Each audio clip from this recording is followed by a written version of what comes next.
Hangout is now live. Hey everybody, I'm Toby Mobius, and this is the launch for Goggular.com. Hopefully, maybe, sort of, kind of. Joining me is the cartoon physicist. It's Lauren. Hi. Hello. Sorry if my eyes look that way a bit. I'm looking at my face actually, sorry. I do that a lot. So we're gonna be doing this for hopefully like an hour-ish, maybe. It depends on if we ever actually have anything to say. I probably won't. I'm still And trying to get my camera set up, so. and also my hair's a bit of a mess because I just got up about an hour ago. It's 11 a.m. here. Yeah.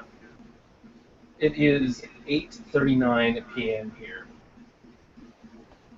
I don't know if you can see my window. It's quite dark. Let's see. If you watch my show, you would notice the bookcase that's behind that's usually behind me on my show. Yeah, I figured that's what it was, but I didn't want to like say. I didn't want to be presumptuous. Uh, Have you heard oh yeah, anything from Mike yet? I've not heard anything from Mike. Mike Gleason, who is our book reviewer type guy, man thing, is not joining us yet. He is going to New York Comic Con tomorrow, so. Hmm.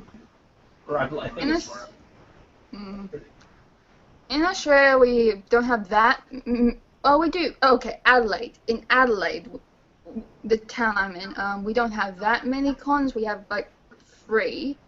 Our own AvCon. Then there's the Oz Comic Con, which I missed out on those this year, but I really missed out on Oz Comic Con this year because it had Robert Englund. Yeah, he was Damn at it, Freddy uh, Krueger.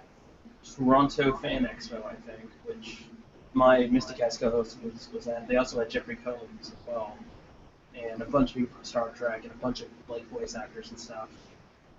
Uh, I'm gonna try and go next year if all goes as planned. I'm gonna try and head up. It's really expensive, but it's a 3-day convention with a lot of big people. Like he got his picture taken with Haley Atwell from Captain America, and that's awesome. And she was only like it was only like $60. So I'm definitely gonna try and do that. By the way, I'm gonna send the YouTube or event page links to some of my friends, try and get them in.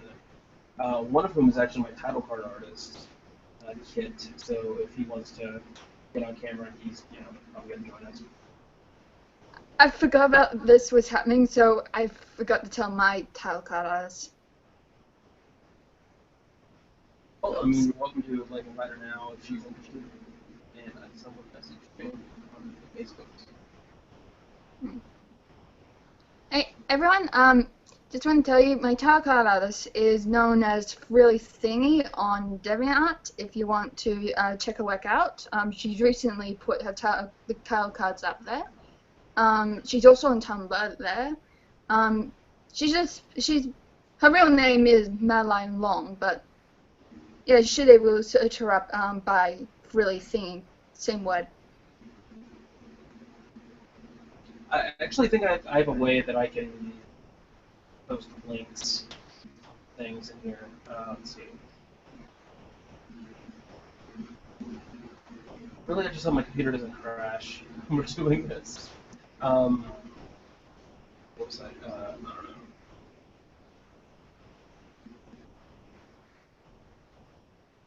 But what's her DeviantArt? Uh, Really Thingy, same word. really thingy. Yeah. She does a lot of great cartoony art, like she does Mystery Science Theater 3000, and the 2012 Ninja Turtles. She's even running her own Ask blog as Tom Servo, and another one as Yaka Warner. Nice. I gotta say that my friend, she loves Animaniacs. I do Animaniacs is too, like but my. I'm not as big into it as other people are. Like I didn't really grow up with it like other people did. It was I just didn't something grow up. about. I didn't grow up with it either, but the Nostalgia Critic, when I first started watching him, got me into Animaniacs, and now it's like my favorite show. Well, Mystery Science Theater and Animaniacs are both my favorite shows. They're in a tie, but you could say Animaniacs is my favorite cartoon. Right. I'm similar with a lot of things. Like I have several favorite shows. Like I can't just pick one. Like Doctor Who, Mystery Science Theater, uh, Ed, Edd n Eddy are my favorite shows. Favorite cartoon. It's kind of a toss between Scooby Doo and Ed, Edd n Eddy. Those are like my two favorite ones. So I've recently acquired a favorite show, which is a revival of another favorite show. They did a revival of the 1980s Danger Mouse yeah, this year, and it is awesome. The revival is awesome. Not bad at all. Like, they got the humor down, and the animation is way better than the original, so they could do a lot more action. Like, you actually get to see Danger Mouse fight. It was them back during the Cosgrove Hall days. They were very limited, like nearly Hanna-Barbera limited. well, that's interesting. Like I'm trying to think of another show that I like that kind of. Oh, and Stephen Fry plays Colonel K. Nice. That's cool. Yeah, I'm noticing reboots, especially lately. They've been pretty hit or miss. I'm glad to see that that one got its just dues, and Definitely, yeah. especially because like Danger Mouse isn't a thing that was really popular in America. Like honestly, if you ask someone about Danger Mouse, they're gonna go, "Isn't he a hip hop producer?" I don't. Because there is a Uh, producer I named. know that it had syndication on Nick in America. I don't think we even had Danger Mouse in Australia. Don't get that. Okay, we do get a lot of cartoons, but some have been left out. Like, we didn't get Animaniacs until 2011. Dang. Hmm. Interesting. But we do get a lot of cartoons. Like, Australia, I have said on my show that Australia is basically the dumping ground for a lot of cartoons since we barely make our own. There's a few we make, but not a lot. Yeah. I think Canada used to be the same way, and then Yeah, we get a lot of like Canada's cartoons, heaps of yeah, Canada cartoons. like back in like I think the '90s, there weren't a whole lot of Canadian cartoons. Like it was Nelvana and nobody, and now there's so many different studios, and we're importing them. Cartoon Network in America is basically like it's the dumping ground for Canada's cartoons. There's 16 total drama, Garage Band, which I really liked. Um, something about like superhero sidekicks or something. Almost naked animals. Uh, I think most of those shows are usually on ABC. Australia's ABC, yeah, Australian Broadcasting Company. yeah, They do ABC Kids, which is now apparently ABC Free. That's where all that stuff is now. right. Let's see. I'm trying to think of other. But yeah, Until there were a lot of Canadian cartoons during the 2000s, which I might get to at some point. Eddie. What was that? That was a weird cough. Are you sure that's Canadian? It was created in Canada, but it doesn't air there because of the violence of the show. Mm. But it airs in Japan, or it aired in Japan, and it aired in Japan until the Japanese voice actor for Eddie died, and then they stopped airing the show. I I was think just they were thinking of thinking about recasting. I don't know. I was just thinking of shows like Grossology, if anyone remembers that. I remember. See, I remember Grossology because I had one of the books, and like it was a trip, man. I got it at a yard sale, and it had a big realistic piece of vomit on the front of it, and you could like peel it off and use it as like paper. Or, and I Well, I was remember. 10 at the time, so I had a lot of fun with it. Well, when I was a kid, I used to watch Grossology a lot. It was a cartoon then, Yeah, basically secret agents fighting gross stuff. yeah, They don't use. Thankfully, they don't use toilet humor too often, which they could have had the opportunity to do, but they don't do it often. They just use gross stuff to teach biology. yeah. That's something I really appreciated about the show was that it could have just been, you know, it could have just been fart jokes, nothing but fart jokes, but they only invoke it when it's appropriate, and I thought Mm. that was really cool. Um, it was a similar show. It wasn't a cartoon. Mystery Hunters, I which is think on I heard Discovery that. Kids. It was these two teenagers. They worked for Discovery, and basically they just go out and look up like urban legends and unsolved mysteries. You know, they go investigate Area 51 or what were believed to be a cannibalistic American Indian tribe, or stuff like that, Yeah, I just want to look it up. or It might be made in 2000, so I could able to use. it was a very cool show. I actually really recommend it. We've watched it a couple times in school, which is actually how I found out about it. And then they started running it on Discovery Kids. Oh Uh, wait, can't really look, can't really review it. It's a reality show. eh, it's more investigative journalism than a reality show.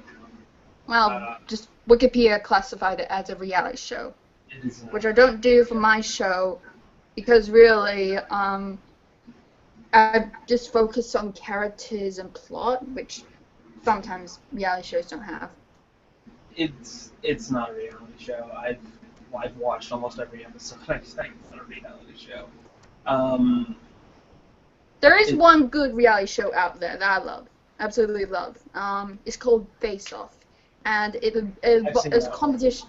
Yeah. Yeah, I get that For one those too. of you For those of you who don't know, Face Off is basically a competition show involving prosthetic makeup, as in the special effects makeup used for horror, sci-fi, and fantasy and all that. And guess what?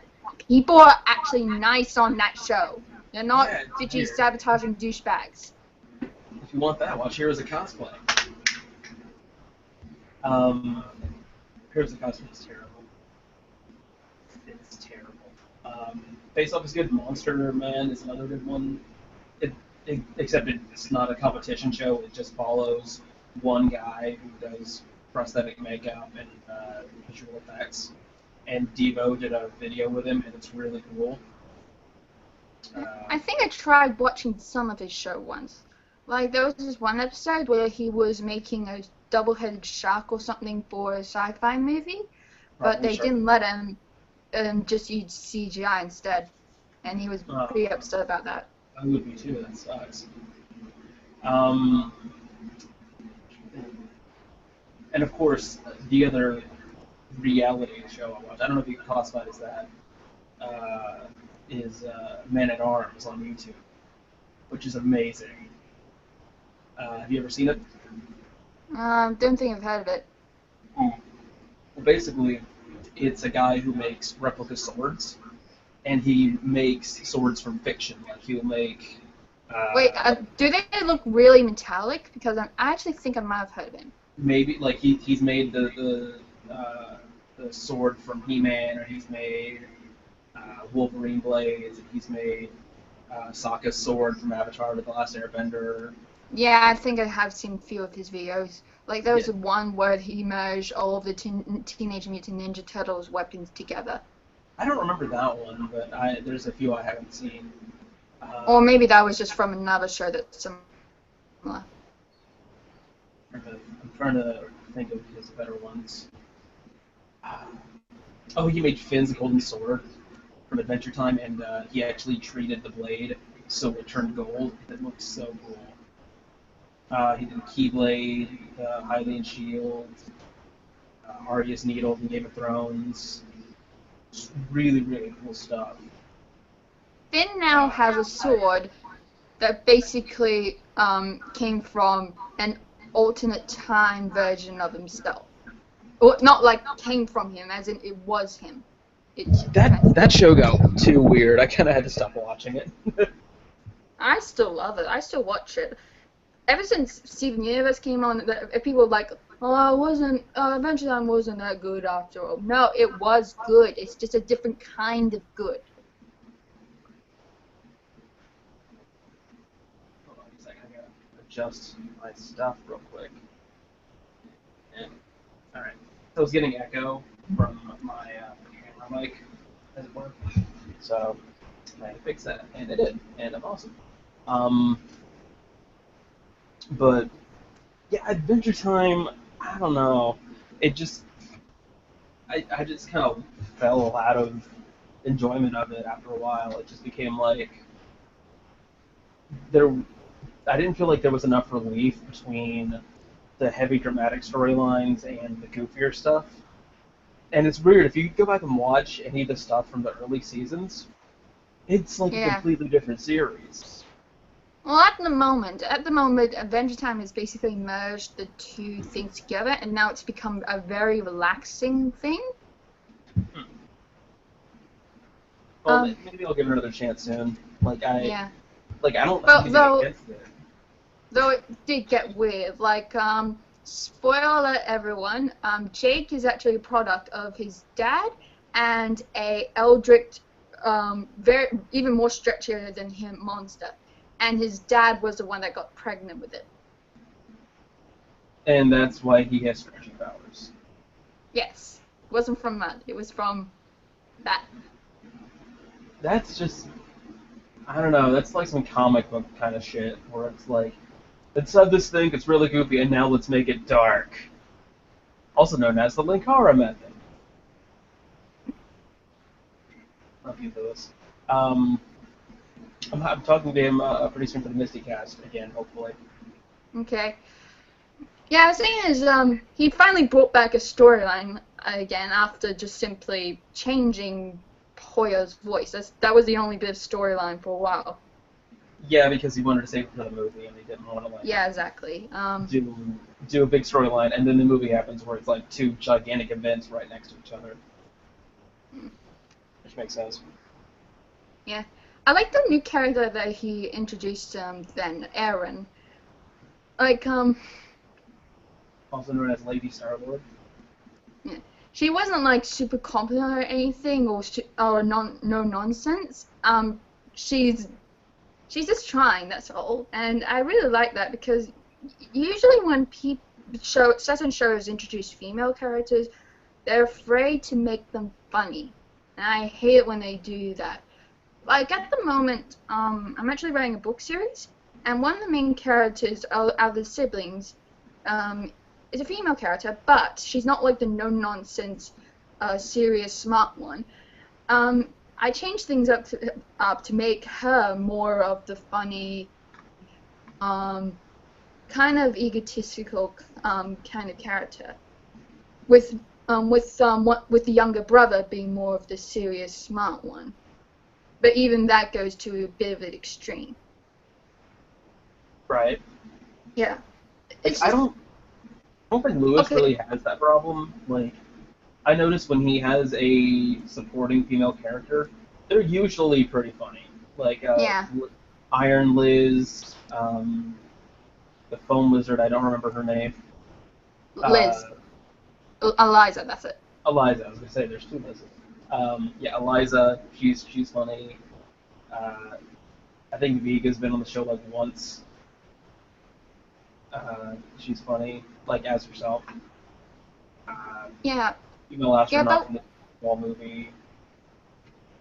Yeah, but what I mean is like because of two things. Like one, because of Harry Potter with Hermione, Ron, and Harry, the way people thought will make more kids characters just like that, with the girl always being the smart one. And two, because writers are too afraid to make female characters actually funny and maybe less smart because they're worried that feminists will brag on about it. But that's the thing. You can't just exclusively set some personality traits for guys and some personality traits for girls. You have to mix it up. Right.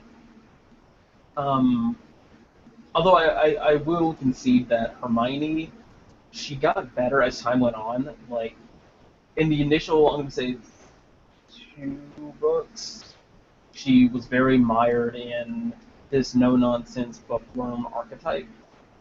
And after that, she kind of broke out of it, especially when she had the time turner and she just stopped caring about certain things, like going to Trelawney's class and punching Malfoy and all that.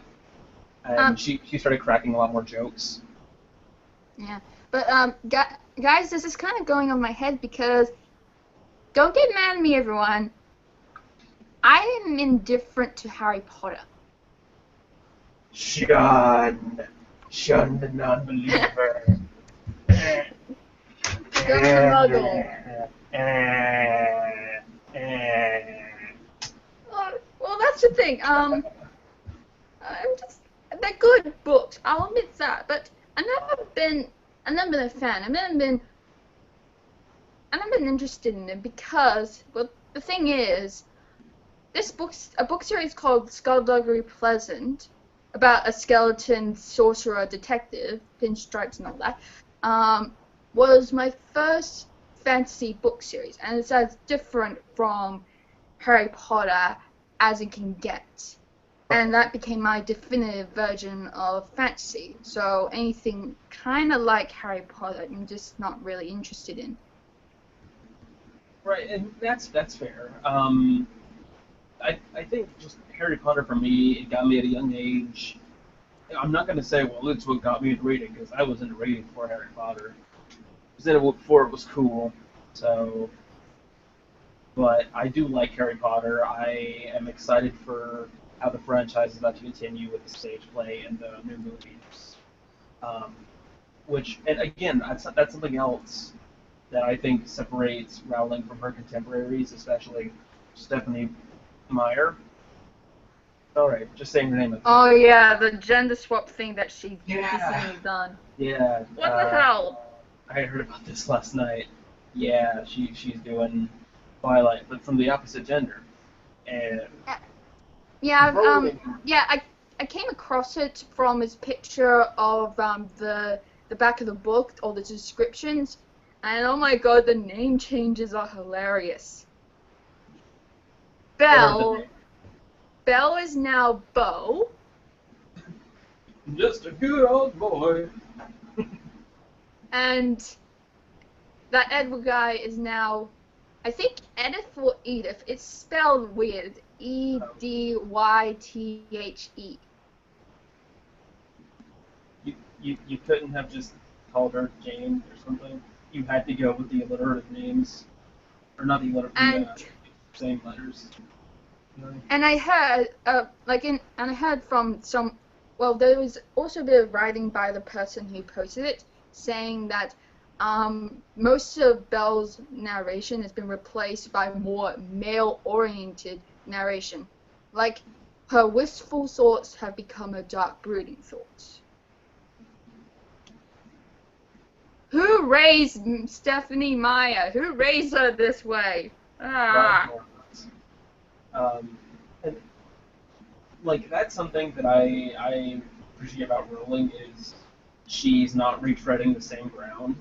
She's trying new things. Like, okay, let's do a sequel to Harry Potter. But let's do it as a stage play. Let's see how that works. Or let's do a movie set in the same universe about a completely different character who is not even mentioned in the books, and let's see how things have changed since the end. Yeah. That's a really cool idea. Oh, sorry. I'm sorry. You continue. No. I'm done. Go ahead. Alright. Well, Derek Landy, the author of Skullduggery Pleasant, he's doing that kind of thing too. Like, he has finished the Skullduggery Pleasant series, about 9 books, and has recently started a trilogy that's different from it.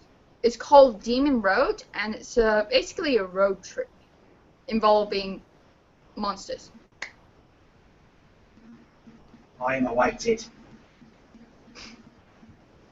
Mad Max. Demon Road. Yeah. Speaking of which, that just came out on Blu-ray, so I'm really gonna pick that up now that I have Blu-ray. Um, but another author that I like, Scott Westerfeld. If he is gonna do a book series, he doesn't elongate it. He says, "Okay, I'm gonna do these 3 books, and then I'm done. And I'm not gonna keep adding to this mythos. I'm not gonna keep keep this alive even though I'm tired of writing it. It's done.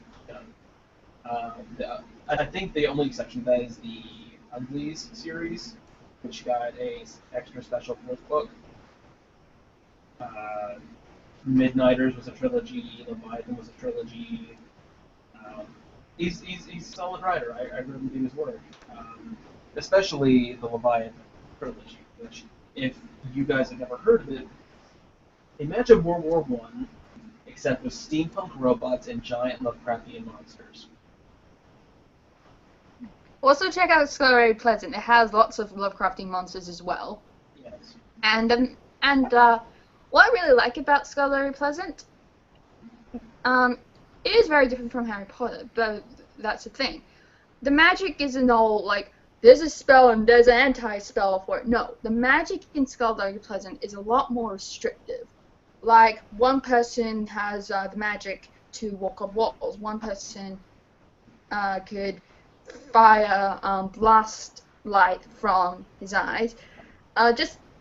One can travel through dimensions, that sort of thing. Oh, okay. Before you turn 21 in that series, you can basically just go kind of willy-nilly, test the waters. But once you turn 21, you choose one, and then that's the only magic you can do.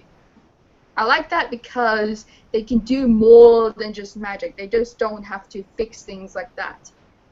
And another thing is that in the series, I think it's kind of a better urban fantasy than Harry Potter because it actually integrates with the modern world. Like, they don't just separate themselves and sometimes dabble a little bit of mon stuff in. Like, they're even curious about Rubber Duck. You're going to have to integrate to modern society at some point. Yeah, And that's what Scullery... That is a common complaint or criticism against Harry Potter is that, like, what if like a wizard gets mugged by a muggle and they get shot? Well, wizard doctors wouldn't really know what to do. And that's another thing. They could have easily used... Sorry. And that's another thing. They could have easily used guns in Harry Potter. But they don't. They just simply use magic, even though... Okay, that's the Dresden Files series, which actually explains why wizards can't able to use guns, because the magic affects modern technology. Whereas with Scullery Pleasant, that series doesn't provide a reason because they do actually use guns in that series because magic is so restrictive. And that is another question that Harry Potter they explain later that Hogwarts has this. Spoony has the anti-magic generator. Well, this is the anti-technology generator, but it's magic, so they can't use technology at Hogwarts. Except in book 2, dude has a camera. Like, it looks like a pretty normal camera. It's kind of old, but it's not as old as the wizard cameras they're using, which look like they came out of the late 1800s. So I'm just wondering, like, what is the level of technology not working? And the car obviously worked. It was enchanted, but, I mean, it was still a car. Harry Potter doesn't make any sense if you think about it for like 5 seconds. But you kind of, at least Potter fans, kind of give it a pass because the story's very good, the characters are exciting, and it is a really interesting world, even if it doesn't make a whole lot of sense. But I mean, the same can be said for Star Wars. Like, if you think about Star Wars for 5 minutes, it just kind of falls apart. Or Wizard of Oz, or Doctor Who, especially. So, Yeah. eh. So, I'm gonna try messaging Mike again. I It's need to just get in here. sorry to talk about Scholarly Pleasant again. It's just because of that series, I've always preferred magic in a Mormon setting, not just simply separate. Yeah. The Dresden Files and books like that. I just simply got into more those sort of books rather than Harry Potter. And that's because of Scholarly Pleasant. That's really all. I messaged my friend about Skullduggery, wasn't, and he said that it's sort of like uh, Dirks Gently meets Grim Fandango. Would you say that's accurate? Uh, is that about Scholarly Pleasant again, or Yes. wait, what? Wait, Uh, what was the description? I didn't get that. Dirks Gently. Dirks Gently's a holistic detective agency by Nova Sadness, and Grim Fandango, which is about a skeleton travel agent slash private detective. Kind of like those, except those are a bit more comedic. Like, of course, Scholarly Pleasant is very comedic. Like, it's obvious that Joss Whedon has inspired Derek Landy when it comes to a dialogue. It's just brilliant dialogue.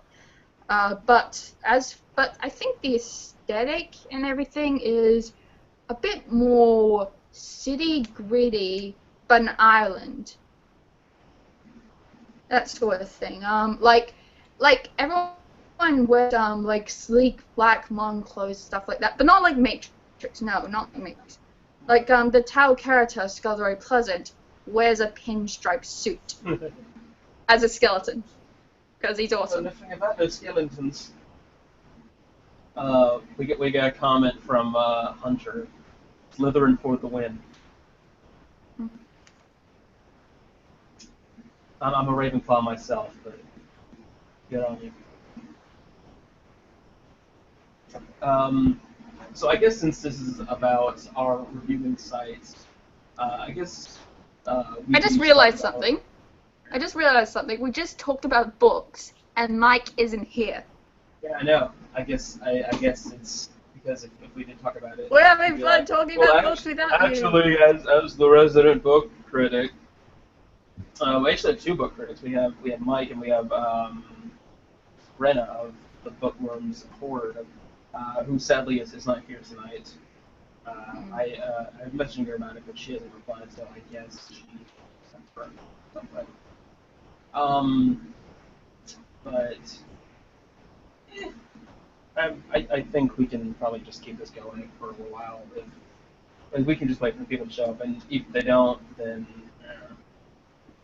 I mean, I'm probably Exactly. not gonna put these videos publicly yet. What I'm probably gonna do is download them and post them to the Goggular channel, since by default it broadcasts to my YouTube channel, and I really don't want them on my YouTube channel. So that's probably what I'm doing.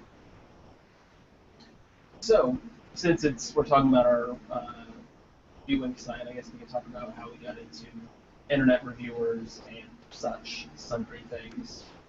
Long story there. Yeah, I guess I'll go ahead and go first because I kind of know what I want to say about it.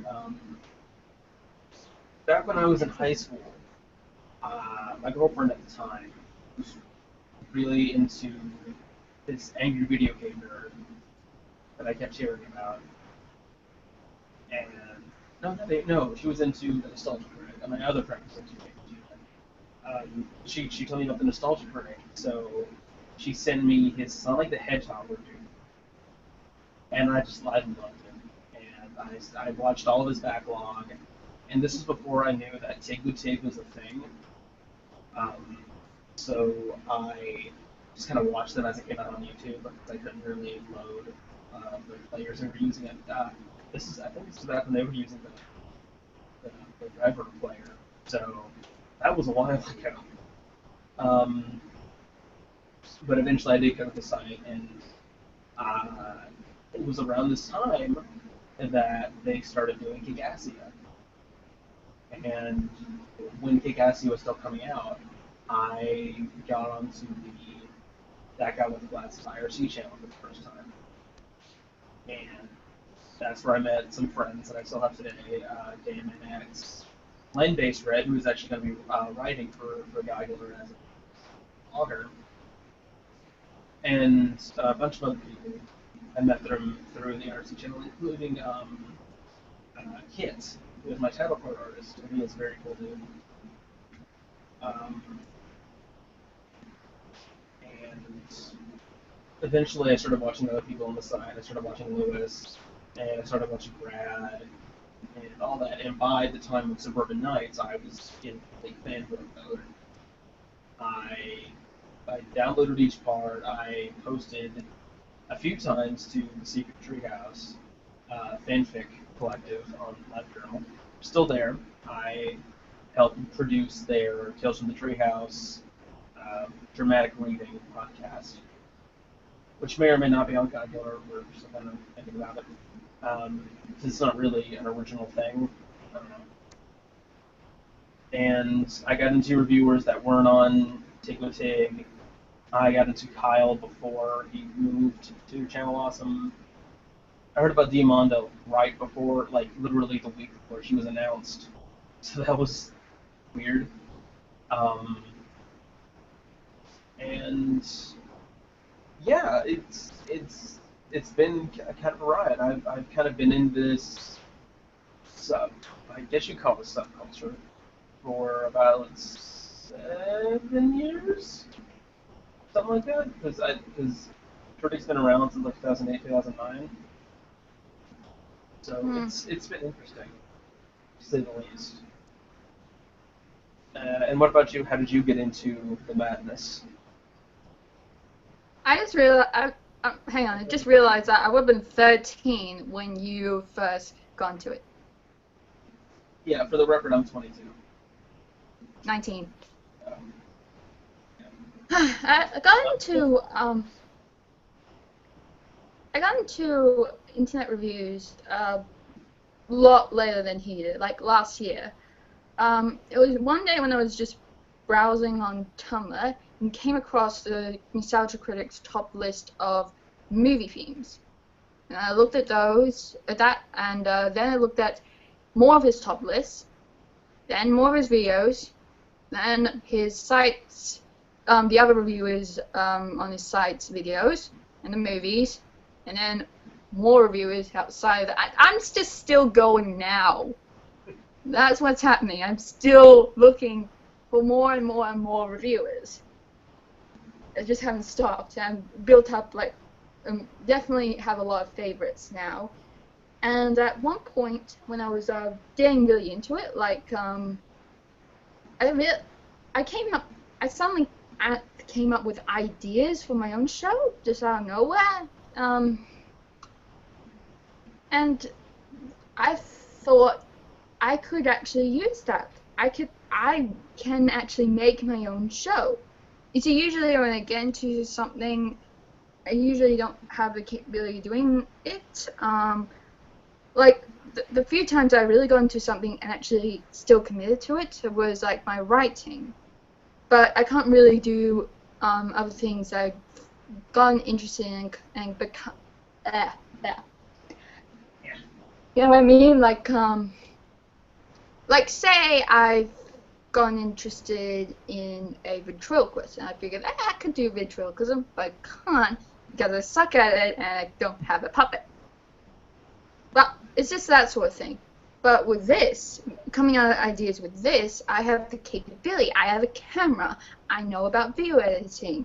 I think about movies and TV shows a lot. And I keep coming out with ideas with my persona and all of that. And so yeah, I got everything organized. I wrote my the script for my introduction episode. Bought everything. Okay, wait. Before I bought stuff, I had to wait. Wait for some money to buy that stuff. Like, I got my birthday money. Last year, my birthday money last year. I was prepared to use that to buy the things I would need for my show, like a few props, a tripod, that sort of thing. but I have to wait for to save up still anyway, but then some of my family members picked apart it a bit, used some of the money, so I have to wait again to pay for them to pay back. So yeah, long wait. Didn't get to participate in the Channel Awesome auditions thing. Even then, it was before my birthday, my 18th birthday, so couldn't do that anyway. But yeah, I waited, and then once I finally decided to use the money, I did buy. Then I bought the things. I think it was, and then I waited for them to deliver. Basically, within all that waiting time, I gained more and more and more ideas as I watched more and more reviews, like ideas for my persona, characters, storylines. I will get to my first storyline soon, that all those ideas just keep coming as I waited, and then the stuff finally came in April this year, and that's when I first started my introduction episode, and yeah, that's pretty much it. Right on. For me, like, doing reviews was something I'd wanted to do for a while, probably since I saw Suburban Night somewhere around that time. But I didn't have a job at the time, and I was still in school at the time. So I didn't have any money coming in, and I thought I could try and do something. Before that, I wanted to do a Mystery Science Theater fan film, and this is before I knew that Spoonie and Lewis had done it. And I constructed my own bot, as they did, and I had my own cast and stuff like that. And a lot of the stuff I had left over from that helped me get into doing reviews. Like I still have the tripod, which is over here, that I'm still using. The microphone that I bought, which I still use to podcast. Although I lost it for a while, so that's why my earliest stuff doesn't use it. Um, but eventually, I tried to do a review. I took just this really crappy camera I had at the time, this cheap little $100 thing I got for my birthday. I tried to film a review, it didn't really work out. I got a camera from a friend, I borrowed it from a friend, and I actually still have it over here. It doesn't work anymore. It was this cheap little flip camera, not cheap, but it was a little flip camera. It says it's 720p. It's not good quality. So I borrowed that from him, and I did my own version of Masterpiece Family Theater, which at the time, then at the station recently ended, and I asked him if he cared if I started doing it, and he's like, sure, go ahead, it's not really the original concept. So I started doing that. I did, I think, 10 episodes of that, not really great quality. I didn't have any good editing software at the time. My friend eventually let me Premiere, and I used that. But at some point, the sound on it for some reason crapped out. Sound on the computer was fine, but I couldn't get any sound out of Premiere, so I started using the same program you're using, VideoPad, and I actually still have it, and I still use it for something. Since I have been editing your last review, I dug it out again so I could accurately do the credits and subtitles and all that jazz. And honestly, it's faster than Premiere, even if it's not as powerful. It's a good starting software. Check out our crossover review, everyone. Yeah, check that out. It's gonna be. I'm gonna post the YouTube version up tonight because the Daily Motion, for some reason, the video's out of sync, the audio. That happens sometimes with video pad files. His is the Daily Motion one. Mine is the VideoPad one. So it's gonna be on the same. No, YouTube one. Yeah, it's gonna be on the same post. It's just gonna have the YouTube for now, and then eventually the Daily Motion is going to be the main videos. It's one part. It's about 7 minutes shorter. I took some jokes, I made I did subtitle things changes. wrong. Yeah, well, to be fair, we had a lot to say about this one. And it's a crossover, so you can kind of get Yeah. away with that in a crossover, especially because your last reviews were a lot shorter. Yeah, Uh, I mean, yeah. you're dealing with double the talking points in a crossover. Yeah, I had I a mean, lot to say about Hellboy. Like, I've always, it's always not that I agree it's a good film. It's just that there have always been things bugging me, and now that I have a review show, I can say them. yeah, I'm gonna be doing that with my own show, which I guess I can talk about here. I'm finally gonna start doing my own reviews. I've done vlogs and unscripted stuff before. I I've been doing Sugar Rush, which is a candy review show. It kind of dropped off for a while, came back, and then dropped off again because my friends who do it with me, they just got busy. One was working for like 3 weeks straight, no breaks. He manages at Krispy Kreme. Sucks. So uh, I'm gonna start doing that by myself and getting other Goggular people to basically watch while I eat things on the internet. The So crossover is basically a backdoor pilot for his new review show.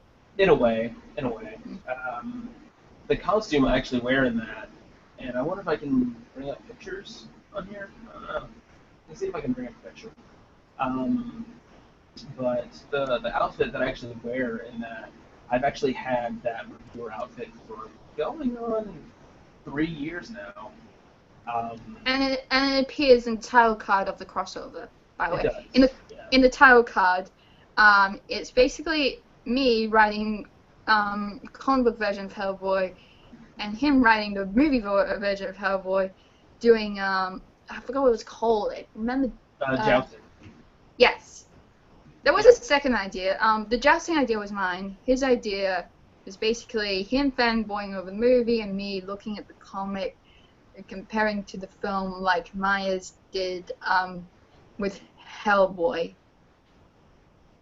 Yeah. Um, my tarot artist just thought that the sketch she did for the jousting one was better, so Right. yeah, And that's that's the one we cool. went with. I tried to talk to my title card artist about doing uh, his own thing, but the, we just couldn't really get it in with the time crunch. Uh, if he still wants to do it, I might edit it into the Daily Motion version because I got to re-upload it because as I said, the audio is kind of forced. No one really knows if that's actually going to come to fruition. Still trying to find a picture of the outfit. Speaking of crossovers, um, guys, after my first Halloween review, there'll be a second one, and that second one is going to be a very special crossover. I'm not going to say who I'm crossovering with, just let you know it actually is someone pretty big in the review world at the moment. Well, not big, big, nostalgically big, but she gets around. We will be bigger than the Bee Gees. Do you really want to describe them as getting around? Really? What do you mean? What? Saying she gets around? Oh, crap!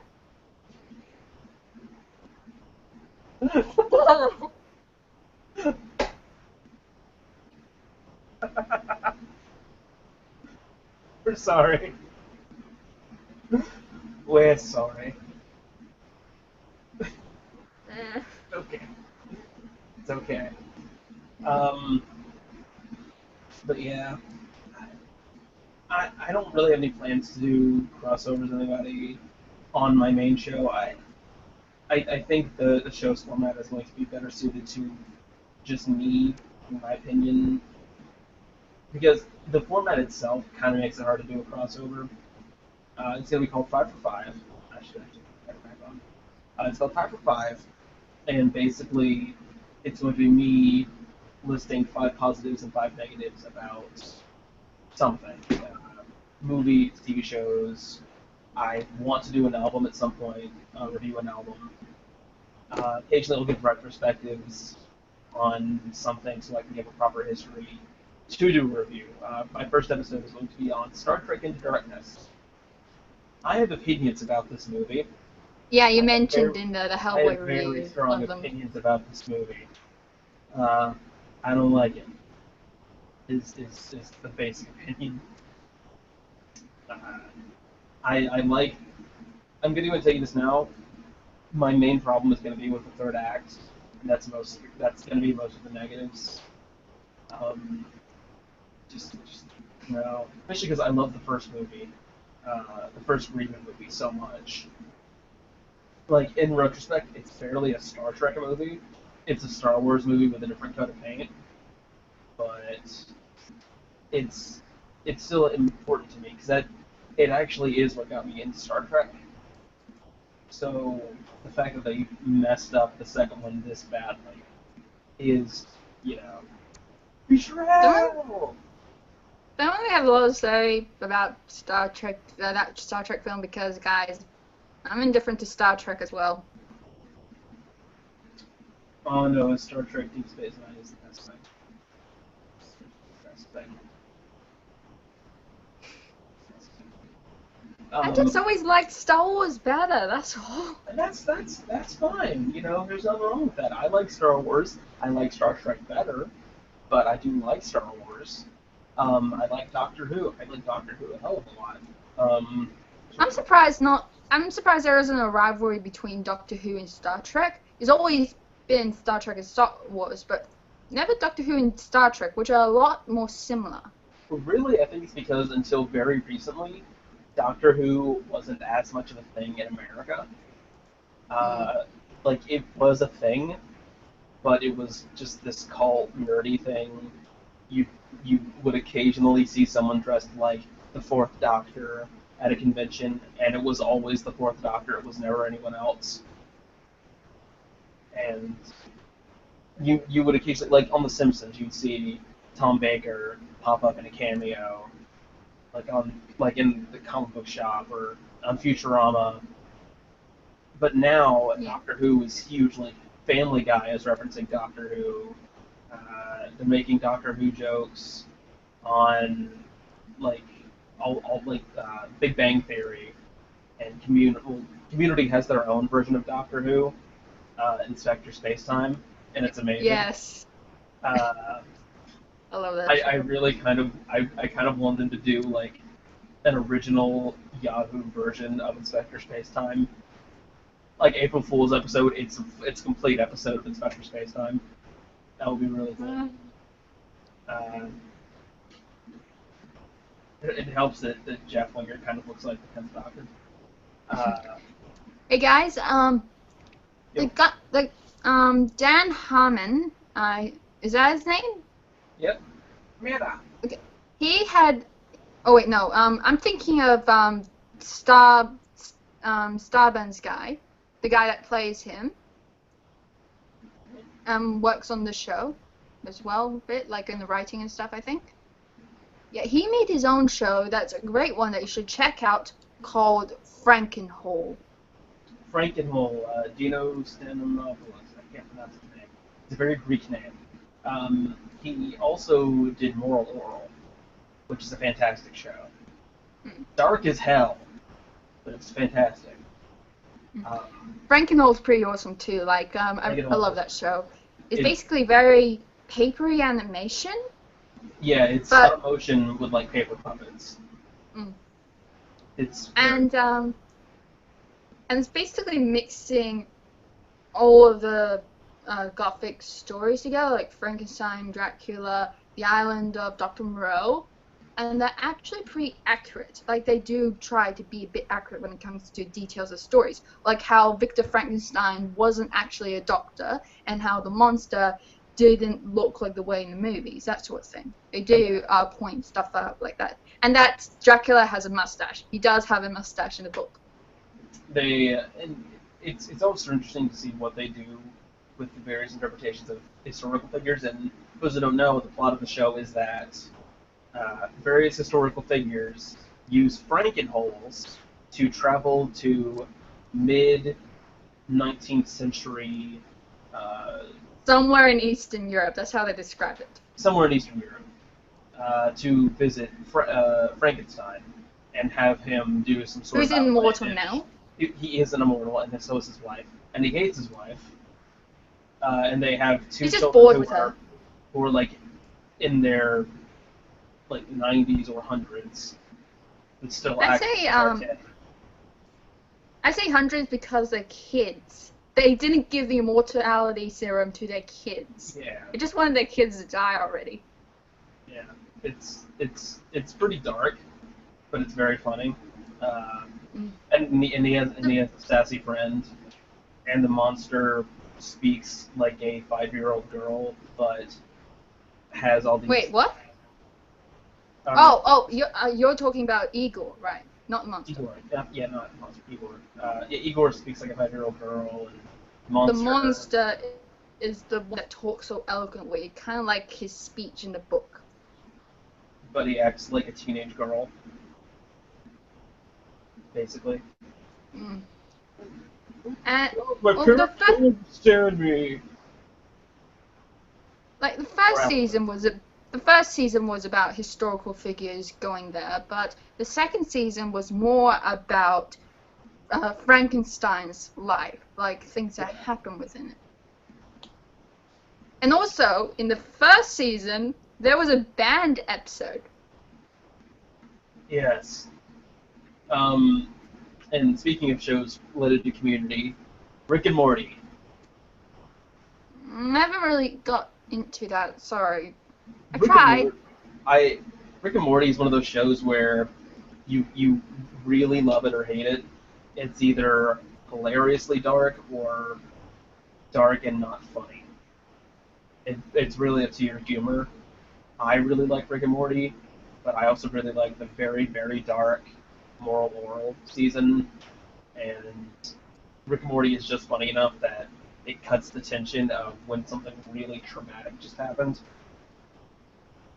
And also the screaming, belching voice of Justin Roiland as both Rick and Morty, and Mr. Meeseeks, look at me. I'm Mr. Meeseeks, look at me! I can't do that voice, but you know what I mean. I'm pretty into dark stuff too. It just I don't think I've and he's also the Earl of Lemongrab. I just never really got into it. Like I didn't really find the time. There were other shows that got more of my attention. There are a couple episodes that I recommend checking out, like just to kind of see if you're really sold on it. The second season is fantastic. I know they had an episode a couple nights ago that had Aaron Hansen cameo because he's friends with Justin Roiland. That was really cool. And the creator of the show, Justin Roiland, he said it's sort of a mix of Back to the Future, if Doc That's was pretty an obvious. asshole, because it was based on a Back to the Future parody short, and also Doctor Who. Like, imagine if the Doctor was so, like, he was so above humanity that their problems just didn't interest him anymore. Like, he's That's thinking kind of just, what the current one's like now. yeah, he's thinking on this cosmic scale. Like, so what if a few hundred humans die? It really doesn't mean anything in the grand scheme. That's basically how Rick operates. He really doesn't care if it inconveniences people or kills them. But as long as the universe is working properly, then it doesn't matter. Also, it has secret crossover ties to Gravity Falls. They are apparently set in the same canon. How? They, in a recent episode, they hit a Bill Cipher in a background thing, and there That was could this just one. be an Easter egg. No, but there was this one joke. Apparently, I'm getting all this from Tumblr because I don't really watch Gravity Falls. It's not really my thing. Watch Gravity Falls. They just did I- an episode about spider people. I know. Come on. I've seen the first episode, the first season of Gravity Falls. It It gets didn't really, really, really good in second season. Yeah, I'll probably watch the second season at some point, but I don't know. It doesn't really like gauge me like Steven Universe or Rick and Morty does, or a show that I actually found is really similar, Scooby-Doo Mystery Inc. It's actually I, really similar in tone to Gravity Falls. yeah, I've tried. I actually tried watching Mystery Inc. because Scooby is finally doing story arc. I probably should check that out, and I have. There are good things and bad things about that show. Good things is the story arc and the design. The design. I love the design of the world in that show. Like it's cartoony but really Lovecraftian. I love that. Yeah, They even include their own Lovecraft replacement, Hatecraft, played by Jeffrey Combs. I thought that was hilarious. and the actual Harlan Ellison playing Harlan Ellison.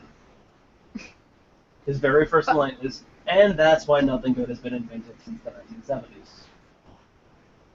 but I don't really like how they portrayed the main characters in this one.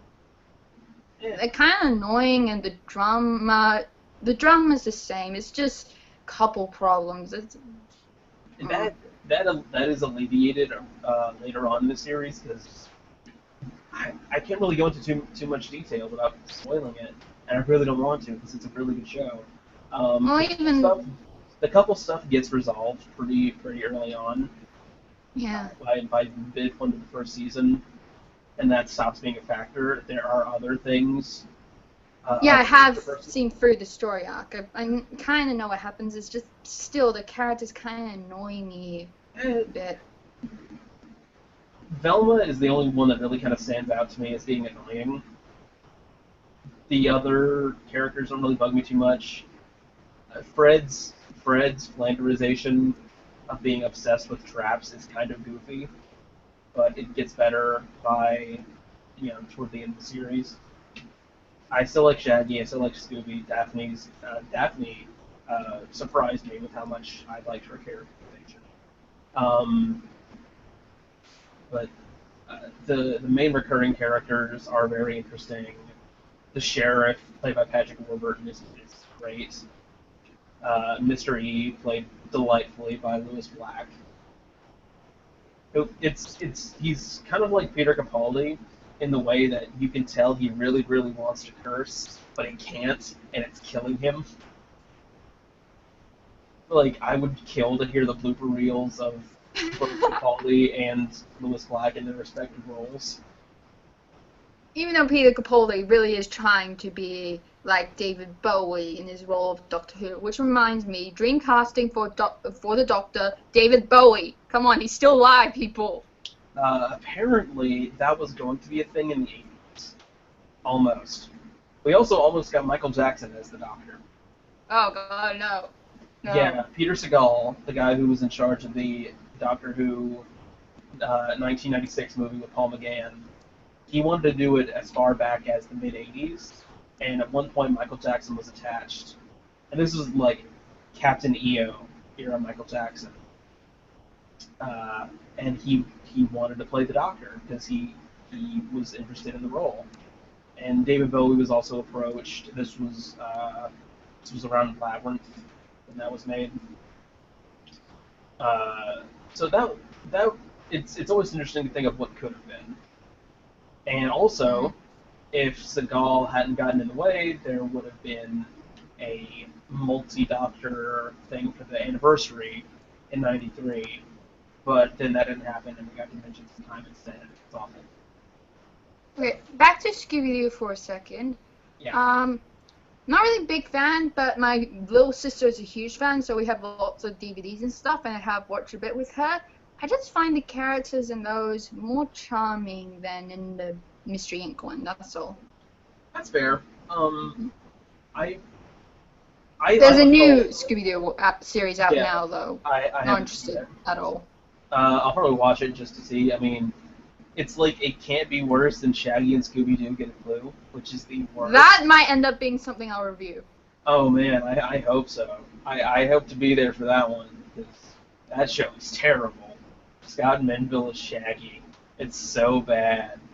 And Oh a secret my God. agent, nonetheless. Secret agent and the villain Robot.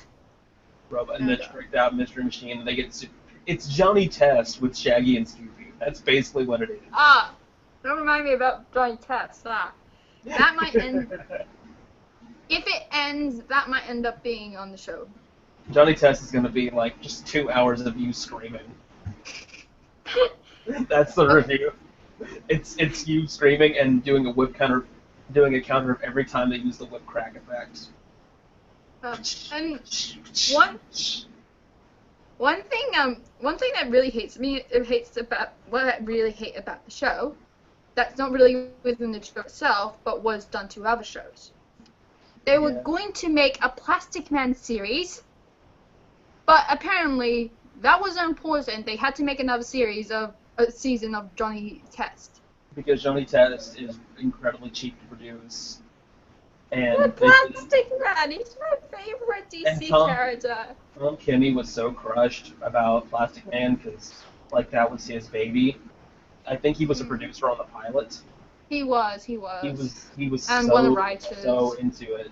But at least he eventually got to play Plastic Man on Brave and the Bold. Yeah. And that's a really good interpretation of Plastic Man. Again, I'll be reviewing that show at some point. I have a lot to say about what they've done to the origin story of Plastic Man. The show is good, but the changes to the origin story bug me a lot. Right. Yeah. Brave and the Bold is a very good show, though. I've always said that if someone wants something more lighthearted than Batman TAS or a big tribute to the Silver Age. Yeah, it's a tribute to the Silver Age in a very fun way and not in the really campy way like Out West series is. And also Weird Al Yankovic's in it, so you know.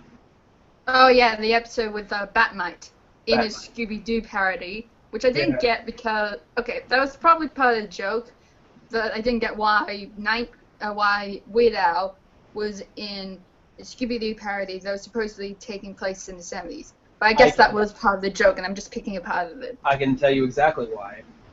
The series called The New Scooby-Doo Movies, which were hour-long episodes, featured the Scooby Gang meeting with celebrities like the Harlem Globetrotters, Laurel and Hardy. From the I get those. That's what it's a parody of. Yeah, I get those, but they take place before Weird Al Yankovic, and I know that's part of the joke. I just don't. It's kind of goofy, but like who else were they gonna get to really kind of sell the joke? Like they wanted someone that kids would know because it's a show made for 8-year-olds. 8-year-olds know Weird Al Yankovic. Like this was when he had performed this way and like all that stuff. It was before Weird Al had a #1 hit, but kids still know who Weird Al is. Yeah. Yeah. Who else were they gonna get? Speaking of Weird Al Yankovic. Speaking of Plastic Man, the pilot that they made for it, I might end up reviewing that. You see, I'm doing a new segment on my show. Think it's kind of like how Linkara does Miller Time. It's not like a separate show. It's just part of it whenever a specific thing comes up that I have to review. And this segment is going to be called TV Casualties. It's basically looking at pilots that never really got off the ground. And Plastic Man's one of them. Because Johnny Test killed it. I thought about doing something similar called Pilot Error, where I'd look at various show pilots, why they failed, or if they came back but under a different form. Like, I'm trying to think of a good example of that.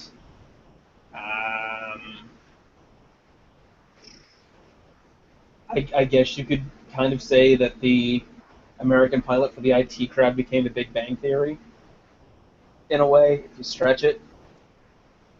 And also, if you set it on fire and make it, look completely indistinguishable and give it a lobotomy. I don't like the Big Bang Theory, is what I'm saying. And yes. Wait, did you say you don't like it or you do like it? I hate the Big Bang Theory. I can't stand it. I have a little thing to say about Big Bang Theory. Like, I used to really like it, but over time, I wouldn't watch it. I would still watch it with my family because because they still kind of like it. So it's a little bit of a guilty pleasure. Right. Yeah, a little bit. But the thing about it is, it's just one of the ones of Chuck Lorre's, if that's how you pronounce his name, shows.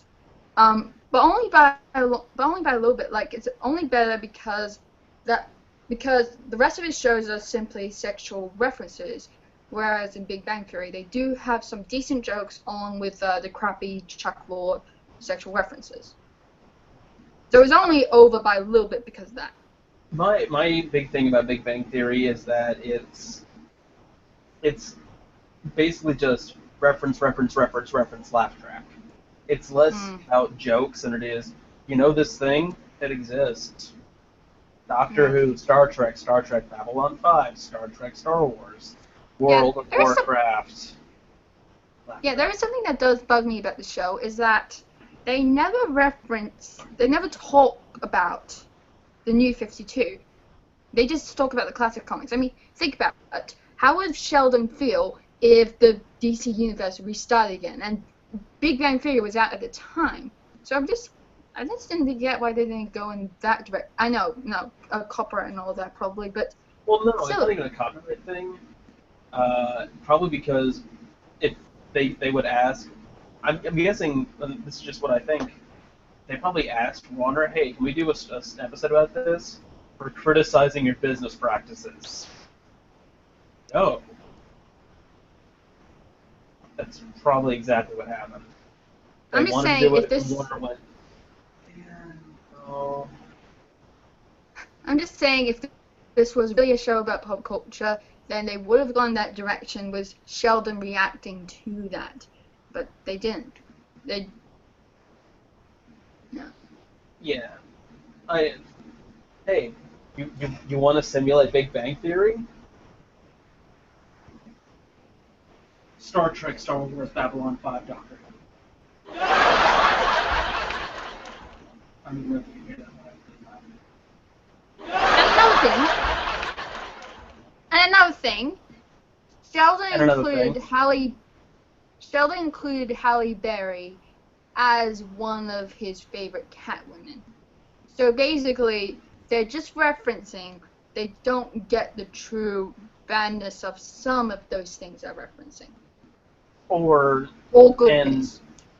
And that also could be a joke in itself, but you have to actually elaborate on that joke. You can't just say, Halle Berry is one of my favorite Catwoman.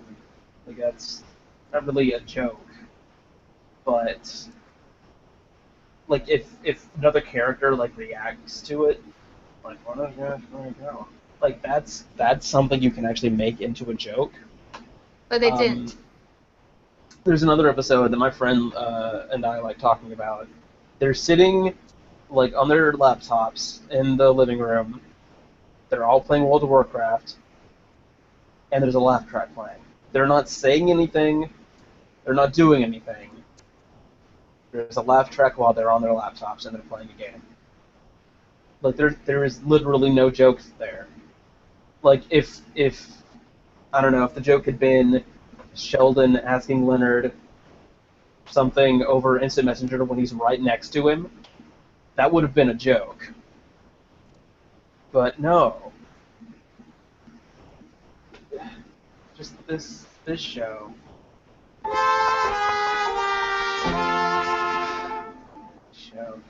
You have that all prepared, didn't you?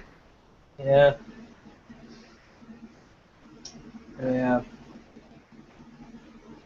I have my things set up now. I have the buttons. In my next review, my first Halloween review, I actually included the wah wah wah for a specific thing they did in the movie I'm reviewing. Nice.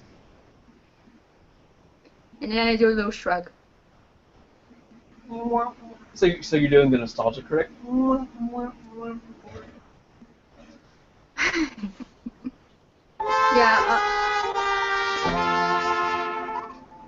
Yeah. I'm not going to say what the movie is, but there's this bit where two main characters are talking in English while trying not to get the guy who speaks Spanish near them to understand them. Or at least one of the main English characters does, but the who's actually basically insulting him in English, and the guy who's Spanish does actually understand English. That's funny. There's actually a joke I like in the Kim Possible movie, so the drama, where they're speaking to this Japanese toy executive who just whispers to his aide and she answers for him, and then later it's like, "What, you speak English? Oh yes, but I just like whispering to my secretary more." And it's George Takei doing it, and Oh, it's really funny. yeah. We have a question. This is from D, and it's directed to me. Why don't you have a Southern accent? He Uh, kind of does. I mean, to me, he does. to you, I do because America. But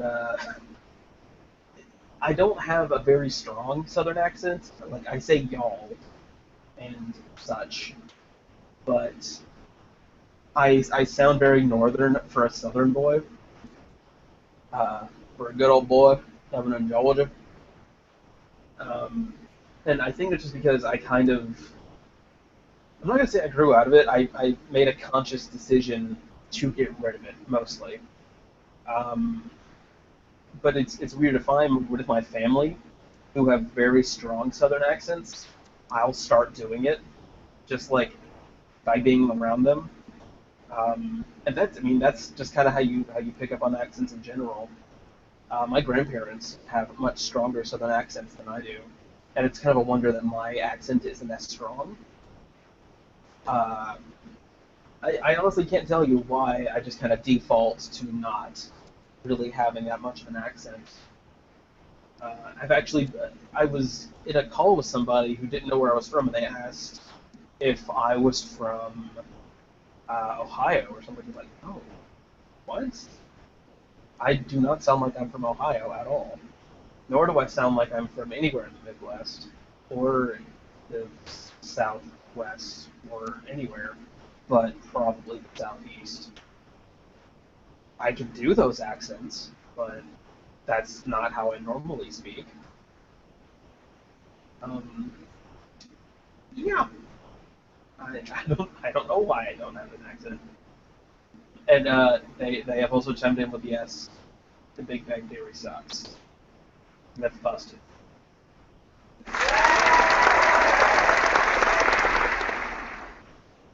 These sound effects.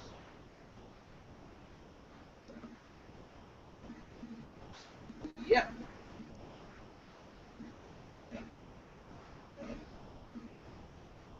What now? that's a very good question. I was trying to get Mike up. I tried to get Brian in here, but he is drunk.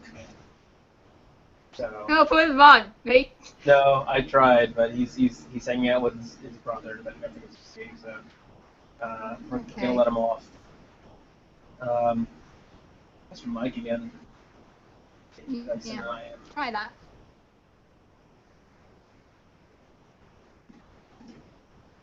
I guess I could talk about what I was going to mention earlier, like when we were talking about crossovers. Yes. Like how you don't really want to do crossovers on your show. And I was just about to say that while I was waiting for the stuff I needed for my show, I keep having wishful thinking ideas for crossovers. Right. And okay, one of them would be with Diamanda Hagen. At first, I thought maybe Heavy Metal 2, but then I thought maybe Battle Royale. But then someone suggested a movie to me that I figured would be perfect for a Diamanda Hagen crossover. It's called Funky Forest. Think if David Cronenberg directed a Japanese comedy. I'm intrigued. I am intrigued. Uh, I I can kind of see where I would do like crossovers. Like if I were to discuss a comic book, I honestly don't know as much about comic books as other people do. I don't typically read them. I just I have I heaps. I read Star Trek, the comic, and I read Ghostbusters, and that's basically it. I don't read Marvel or DC. I don't read anything by Image. I'm really just I cannot afford comics. They are kind of out of my budget right now. Uh, Comics are expensive, you know. For those who Yeah, I might just don't usually know, treat myself to comics. yeah, those who might don't know, comics, a DC comic, I believe, is $5 right now. $5 for I one issue, usually around 40 pages. That's bullshit.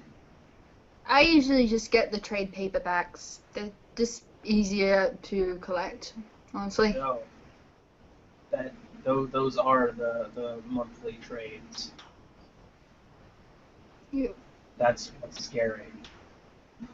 A graphic novel size like volume of the comics, about 25, and yeah, those contain yeah, like 10 volumes. Screw yeah. that. I'm just gonna get those. Recently I've gotten a volume of Shadow Pact, which was basically about $26 here. Okay, for those of you who don't know, Shadow Pact is a fairly obscure DC teen comic revolving around magic. Basically, what DC had before Justice League Dark, but better. Um, it contains all the sorcerers and stuff, but there's also a talking chimpanzee Detective Chimp, and he's Yeah, hilarious. I like monkeys. So does Mike Mignola. Like lots of his jokes, not jokes. A lot in quite a few of his comics, he includes monkeys a lot.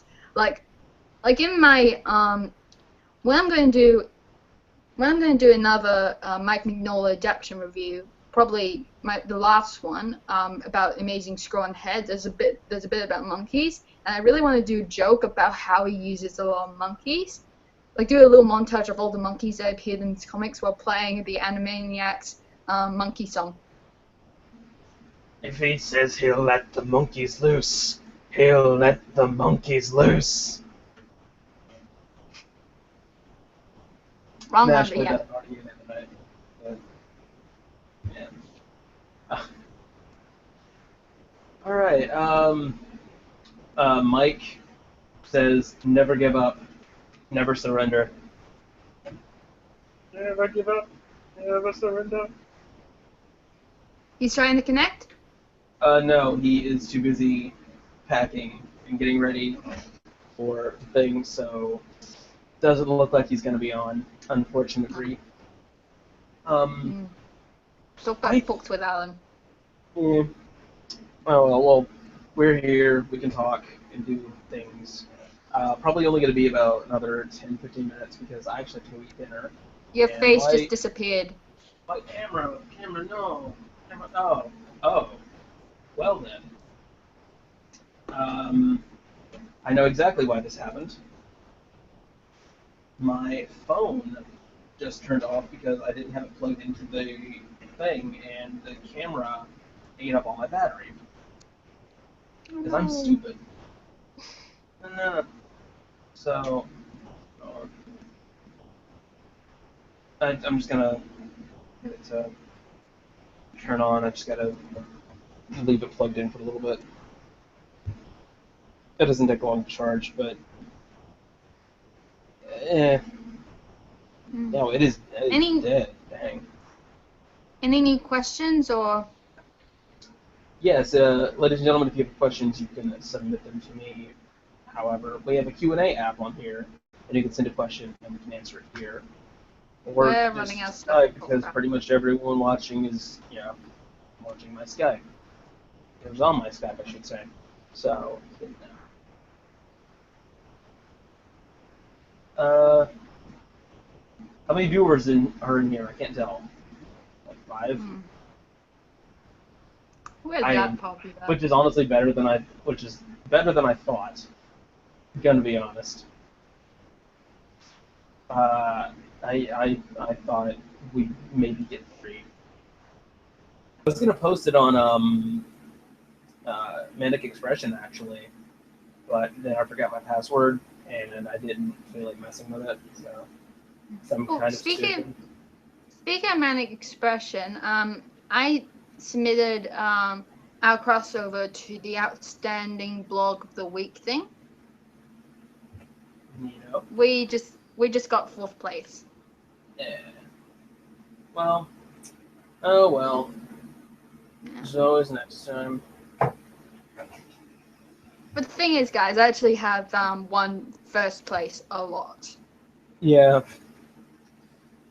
Because I'm that good. It was like 3 times now. Fun? What is it, like 3 times now? 4, 5, around that number. But lately it's been going down to at least 3rd or 4th. Yeah. I gotta get started on my Halloween video because they're doing the 31 days of Manic Expression, and we were gonna do a Halloween sugar rush. We're probably not gonna get that done. I might do some just sort of kind of short, or I might just film myself eating Halloween candy and then die of a heart attack, and that's the end of the video. It's just like 4 minutes of me laying there. Yeah. That's Yeah. the video. Yeah, for my anniversary video, like it would be about Easter around then. So to end the video, to avoid reviewing this horrible show on the anniversary, I just eat lots of Easter eggs, cameos everywhere, and just end up doing a review of that show. Might as well review it now because it's honestly not a big deal with this one. It's called Kung Fu Dino Posse. It's basically the sister show of Dino Squad, the show I first reviewed. Kung Fu Dinosaur Posse. Dino Posse. Yes, they used Dino to shorten Posse. it. Yes. It's a name that sounds like it came from the 80s, but this show came out in 2009, and it looks crap. I really hope that you make more Power Rangers jokes than you did in the Dino Squad review. I only use the ones I know. I don't watch Power Rangers. I don't. Mike and I do, and we would help you with the Power Rangers observation. Just saying. I barely even used that Conehead woman's name. I called her Conehead Woman or something. I'm just saying it's about 5 teenagers with attitude, and they take on the powers of ancient beasts to fight another ancient evil, aided by their wise and benevolent mentor who has a lot of impressive tech for really no reason. You just described a lot of action cartoons that came out during the 2000s, so... Yeah, because they're all trying to be Power Rangers. Including Lunatics Unleashed. Well, I don't know about... I guess. I used to watch and really like that show when I was younger. But okay, I'm not going to hit on it when I review it. I'm just going to be, of course, critical. Just also, just show that there are some good things about it as well. But one thing I think they could have used without was the glowy woman that they take orders from. They could have just simply been a team that formed on their own, but no, they had to add a cosmic element. You know, Didn't really Lady fit. Zordon. Yeah, exactly. Recruit to me 5 teenagers with attitude. I mean, you can always do that joke. You can just have, like, the mentor of Kung Fu Dino Posse. Report to me 5 teenagers with attitude. I don't think they have that, but Okay, they don't have a Zordon? I don't think so, but well, maybe they do. I haven't really seen that much of it, but it does look crap so far. It's just okay. It's not like Dino Squad. It is a sister show of Dino Squad. It's made by the same company. It uses the same ideas, but instead of being about teenagers who evolve into dinosaurs, it's about anthropomorphic dinosaurs who fought and stuff. Makes more sense. Of course, you have to use I'm a motherfucking T-Rex at some point. Yeah. You have to. It is your destiny. Okay, my phone's on. I'm gonna try and get back into the thing. Hopefully, my battery life is not crappy enough that it will turn off immediately. Hangouts. Let's see. Ongoing call. Yeah.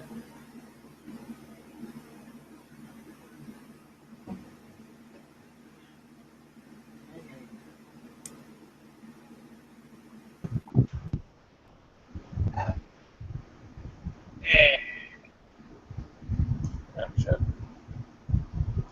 Just There keep we go. clicking. There we go. Hey! This is my front-facing camera. I'm stupid.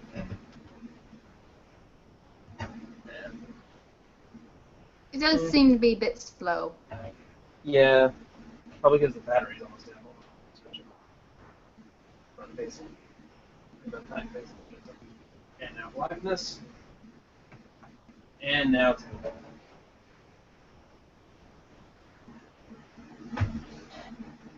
ladies and gentlemen, Mr. Toby Mobius.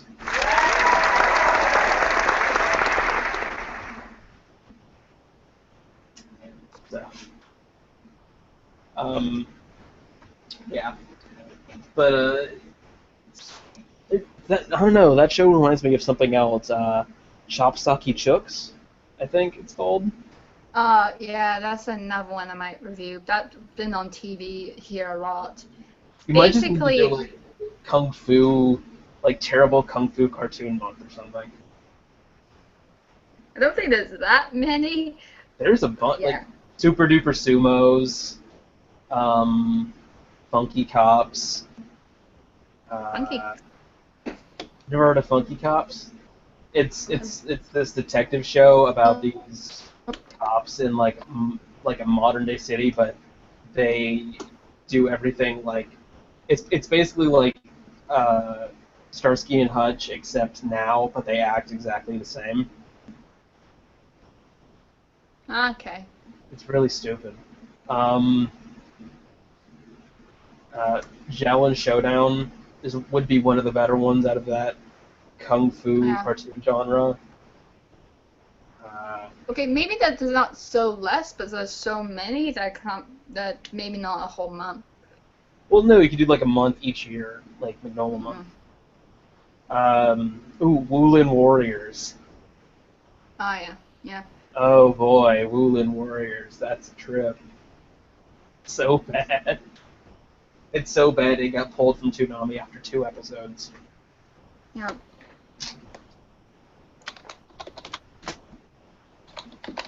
And plus, you'd even have a source for that because the Toonami guys discussed. Oh, this one, yeah. What? I just searched it up, and for some reason, a picture of Oprah is one of the pictures Of what? of Woollen Warriors. Oh god. Wulin Warriors is so bad. Oh, I think that is on the list, yeah. I'm trying to think of other kung fu. Totally Spies, I guess, would kind of count.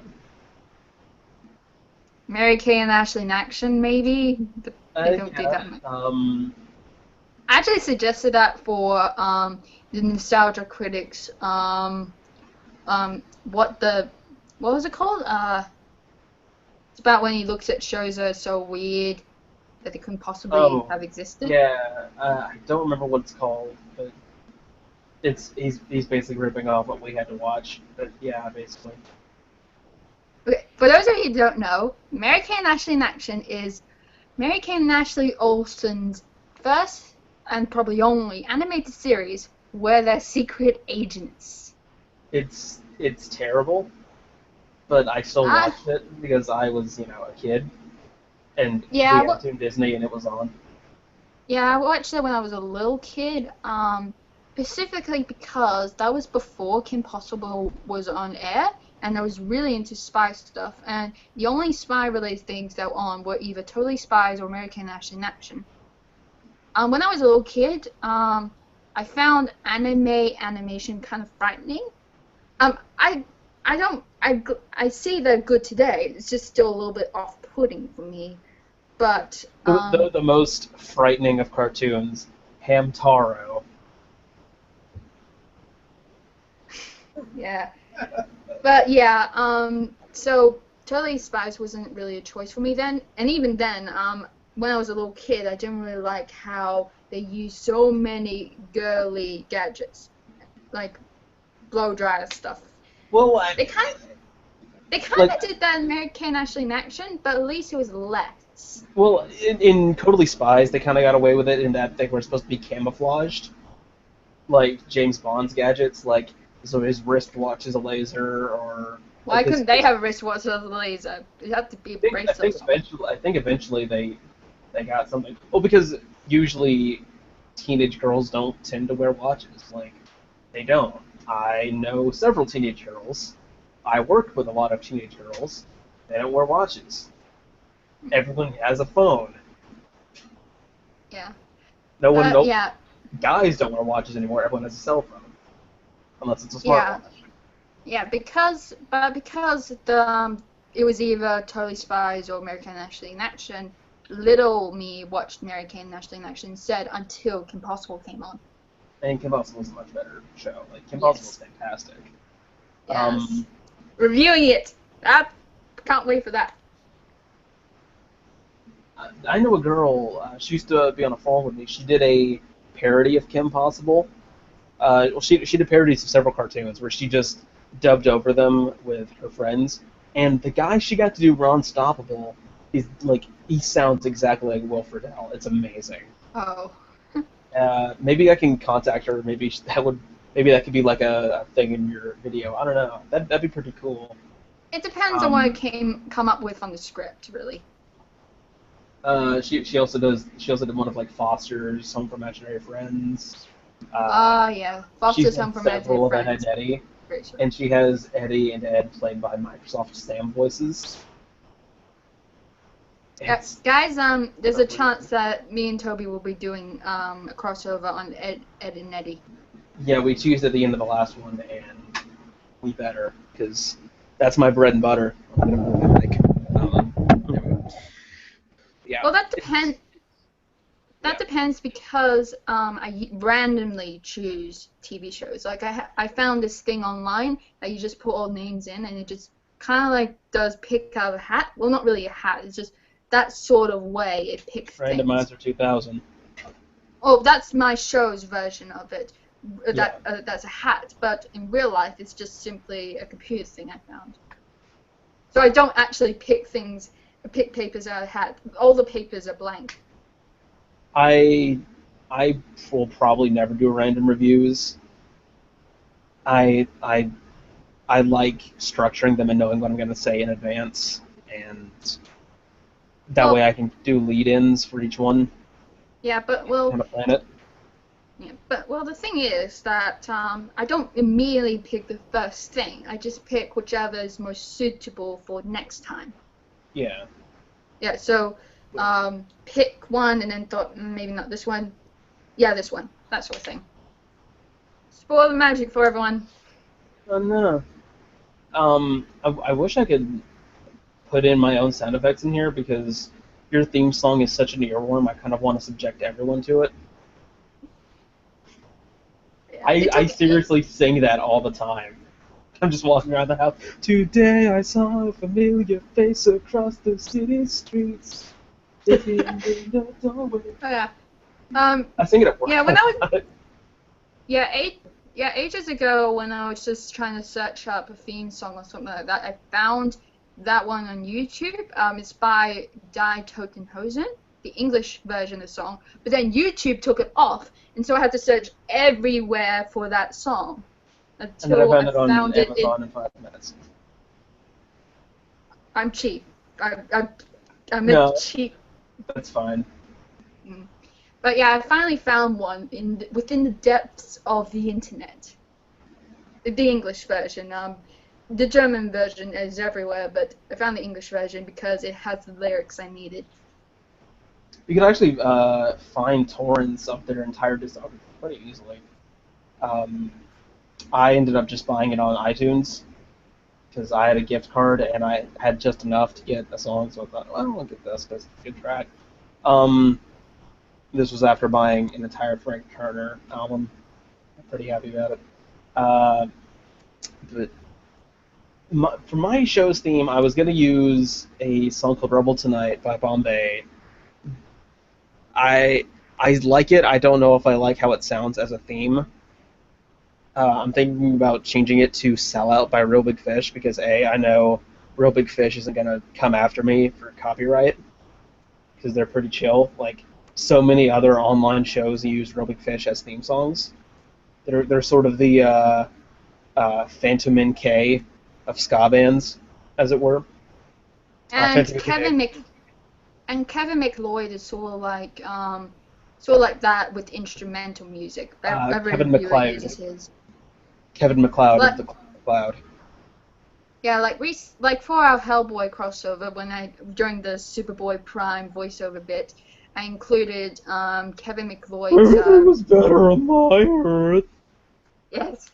I Yes. can't believe you used that take. He I didn't think suited you it would. perfectly. It suited it perfectly. But yeah, when I was editing it together, I realized it doesn't quite sound right without music, so I included Kevin McLeod's song, Run Amok included, and it just suited it perfectly. It's like really goofy along with the voice. I probably would have just played the gong on a kazoo. That's it! Well, that's not the song I used, but I hear that song a lot, but I don't know what that is. It's called the gong, and it's from Night of the Living Dead, or something. Yay. I believe it's not like it plays over the credits as a joke. So we gave you all nightmares, but here's a goofy little song to lighten the mood.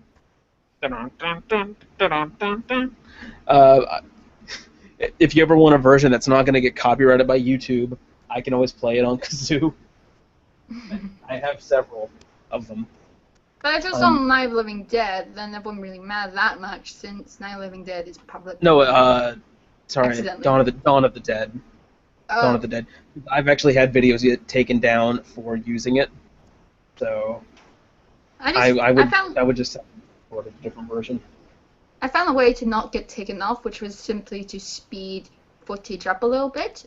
Noticeable to YouTube, so it doesn't take things down, but not noticeable to people that much. Yeah, it really depends. You can also zoom the footage out a little bit, like that's what Lewis has been doing on YouTube, and it's working pretty well for him. I don't think I can do that with VideoPad. I can only zoom things in. You might be able to zoom out with one of the plugins I gave you. I'm not sure. I'll check. But I think I gotta be careful. I gotta be careful with the plugins because the one that tries to make it full that you gave me, the letterbox one, it turns the footage upside down. So yeah, but at least you can kind of fix that, like in post. Yeah. If you render the footage twice and then just fix it on the second pass, you can go through fine. That's what I've been doing. That's another thing I've been doing with the re-edit is fixing when it does that. Yeah. How do you capture your footage anyway? Your camera footage? What do you mean, like Like I don't remember if you use a webcam or a camera. To be honest. Because I know one of my other friends uses a webcam, but they have an HD webcam, so it looks honestly better than my camera. I just use a regular camera. This Okay. has been this is Panasonic SD-R-S7. Probably a little bit outdated now. Like I remember using it when I was younger to make short horror films. What does it record in? Like 480, I'm guessing. Probably. Like standard definition. Yeah, I think so. But VideoPad, the great thing about VideoPad is it actually improves the quality once it exports. Kind of. It upscales it, but it doesn't look as good as a 720p camera. Honestly, for my scenes, I just used my phone, and then I recorded the audio separately, and it came out looking pretty good. not as good as I would have liked it to be, but given the circumstances, another thing you probably noticed in the thing was that uh, my my lighting is terrible. Yeah, I kind of improved that in the show. In the Yeah, editing.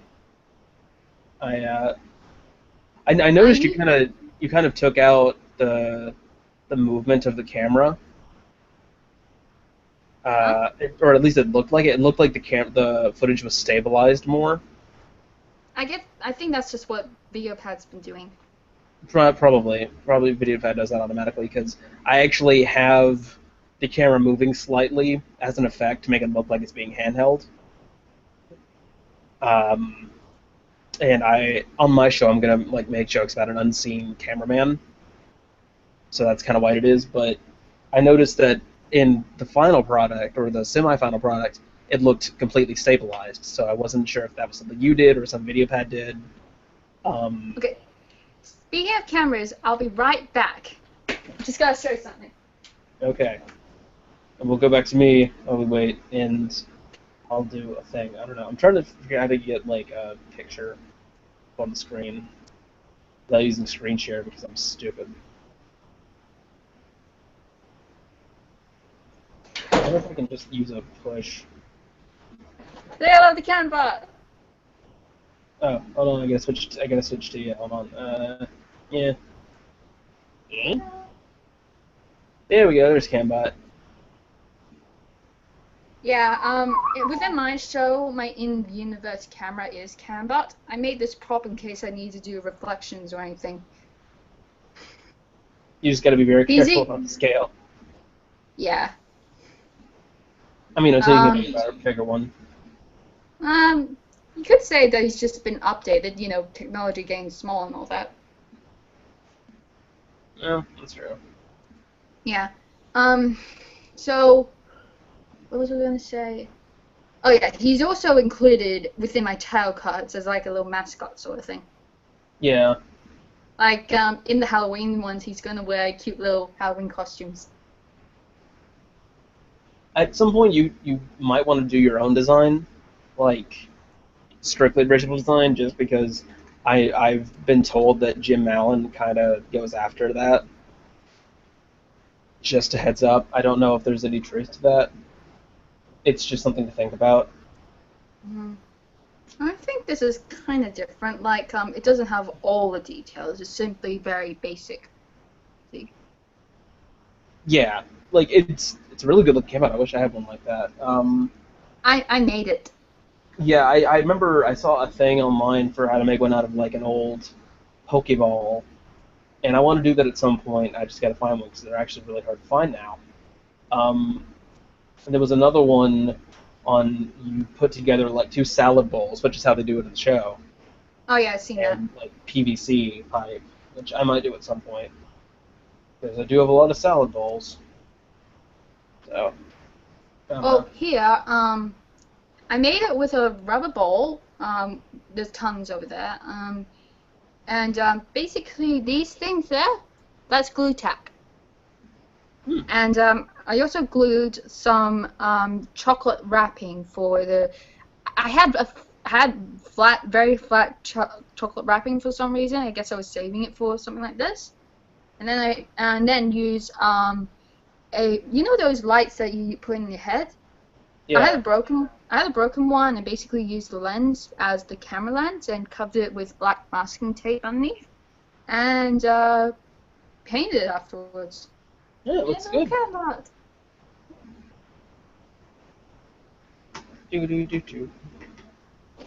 I made it a bit more mischievous on my show, but he doesn't like talk or anything. I gave him R2D2 beaks to communicate.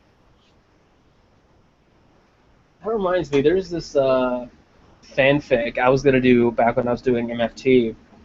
It was this really, really bizarre Mystery Science Theater fanfic where it was like the third chapter, or not third volume, I guess, because they had individual chapters. The third volume of an ongoing story where Joel and Mike. it takes place roughly around season 7, 6 or 7. No, six because Frank's around. Joel goes up to the satellite to free Mike, and Dr. F and Frank, do the thing.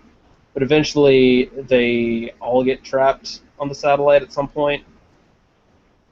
And during the second one, I think Frank and Forrester bail, and the SOL goes around the universe, sci-fi channel style. And in the third one, Joel, Mike, and the bots crash land in China and fall into the spring of the drowned girl from Rama 1/2. All of them. So now they all turn into Bossy Redhead girls. And it's really stupid. Yeah. My Tile Cloud artist has once tried to make a Mystery Science Theater manga. It didn't really look manga-ish, if you ask me, but it's basically about them crash landing on a planet of dragons. Okay. Yeah. And immediately I have done things like that too. Like on Tumblr I tried to make an Ask blog, but with a original character, a third test subject. I thought the writing was actually pretty good. It's just still the fact that I did that. Right. Yeah. Basically, an intern who gets launched into space. The robots are taken on too because they were just messing with the satellite to play a prank on the Mads. Really, all the Mads are back. But Dr. Forrester and TV's Frank are put together as a Frankenstein monster because since they're both dead. Frank and Forrester. Yes, exactly. TV's Frank and Forrester. I took that down because I didn't really have that. It was just a short thing. Like I mentioned earlier, I usually commit myself to things if I feel the passion for it. So it's like with my writing the show. I still feel so much passion for it now. I keep going with it. So now that I realized that, I don't really commit myself to something something like the Askblog thing unless I still think about it a lot. Right. For a while, I ran a Ask blog with Zordon from the Power Rangers, and it was just really stupid jokes. They were short comics. I made in Photoshop. Very simple. Like Zordon's head was like a ball in a tube with like a little emoticon face. It was really silly. I thought it was funny at the time. It's still kind of funny, but it's not really anything I want to keep doing. So eventually, I didn't delete it, but I just made it private. And maybe I'll go back to it at some point. I don't know. I thought about doing it as a video series, like putting my hair up in like a bald wig and like doing green screen and. Alpha, send us the next question. Refer to us 5 teenagers with attitude. That kind of thing. Oh yeah, and I forgot the whole reason I brought up that Mystery Science Theater fanfic. The reason I brought it up is because Cambot spends pretty much the entire story as the girl form, so she can talk, and mainly so that she can yell at Joel. Crap. Like 90% of it is her yelling at Joel. Shenanigans. I almost forgot. Yeah.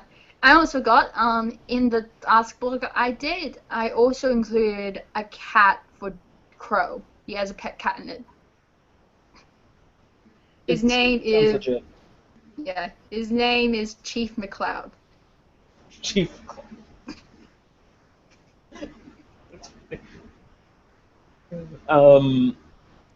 I think the closest I did was when I was going to do a fan film. I actually planned two. One was a volunteer doing the experiment in an underground bunker, and he had to. It was like he had to survive a certain amount of movies, and then he would be released and get a large amount of money. And it almost worked. I think the project was called like Film Vault or something. I don't really remember. It was like Film Vault 24 or something like that. And it was going to be implied that there were other ones and there were other people, and some of them didn't survive. And I had a movie lined up for it too. It was Project Kill, starring Leslie Nielsen, made in the 70s. The villain is Agent Colonel Sanders, so, you know. And then I started what I called unoriginal concept theater, which was about a guy who gets shot up into space by a mad scientist who happens to be his ex-girlfriend. Ah. And one of the robots was made out of a mini water cooler. And his name was Agua. And he had a little hat. And he was an asshole. And he was played by me. And the other one was a female android that just... I think she was put there because she... I forget what it was. I forget what the original reason was. It was basically their creator was just... She was a terrible person. Just the worst. And she had a crush on the guy, and da-da-da-da-da. I eventually retooled it into a audio drama, which I'm still working on. Much more serious. Oh, that one, yeah. Thing. Yeah, it's the same characters, except it's not a comedy anymore. And I really want to do explorations of humanity and the nature of memory and stuff like that. You know, I want to be a Rod Serling. I want to be a Chris Carter. You should still at least include a bit of comedy in the dialogue. Well, I mean, there's going to be comedy elements, but it's mostly drama, yeah. I'm trying to think of the closest tone. Think, I know you don't watch Star Trek, so I won't use that as an example. Breaking Bad. Except not nearly as dark. Haven't watched that yet because Okay. I really want to save it for a review if it comes up. Okay, think of like the more serious episodes of Steven Universe. Yeah. Like there's very serious elements, but there is still comic relief. Like, what's a good example? Keystone Motel is a good example. I was actually thinking of the more recent episode, When It Rains, I think it's called. When It Rains. No. Maybe not that one. The one before that one, where Paradox gets captured, and she's Catch and Release. Yes, that's the one. And she's just like this loud. She was hilarious in that episode. She tries to escape through the toilet. Super toilet. More in line with Keystone Motel in terms of tone, or Yeah. Sadie's Song is another good one. Like, a lot of the drama comes from interpersonal relationships. Not as much the situation. And that is one thing that's carried over, is the guy on the ship really doesn't bother him that he's up there. It's but he can deal with it.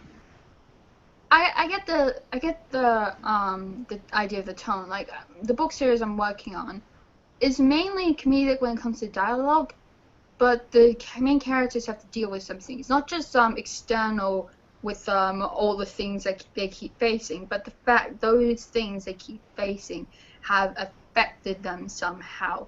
Right. Like the older brother is starting to get worried about his younger siblings because of how more I don't want to say ruthless. A lighter tone than ruthless, but becoming and is just worried that he might someday be scared of them. That sort of thing.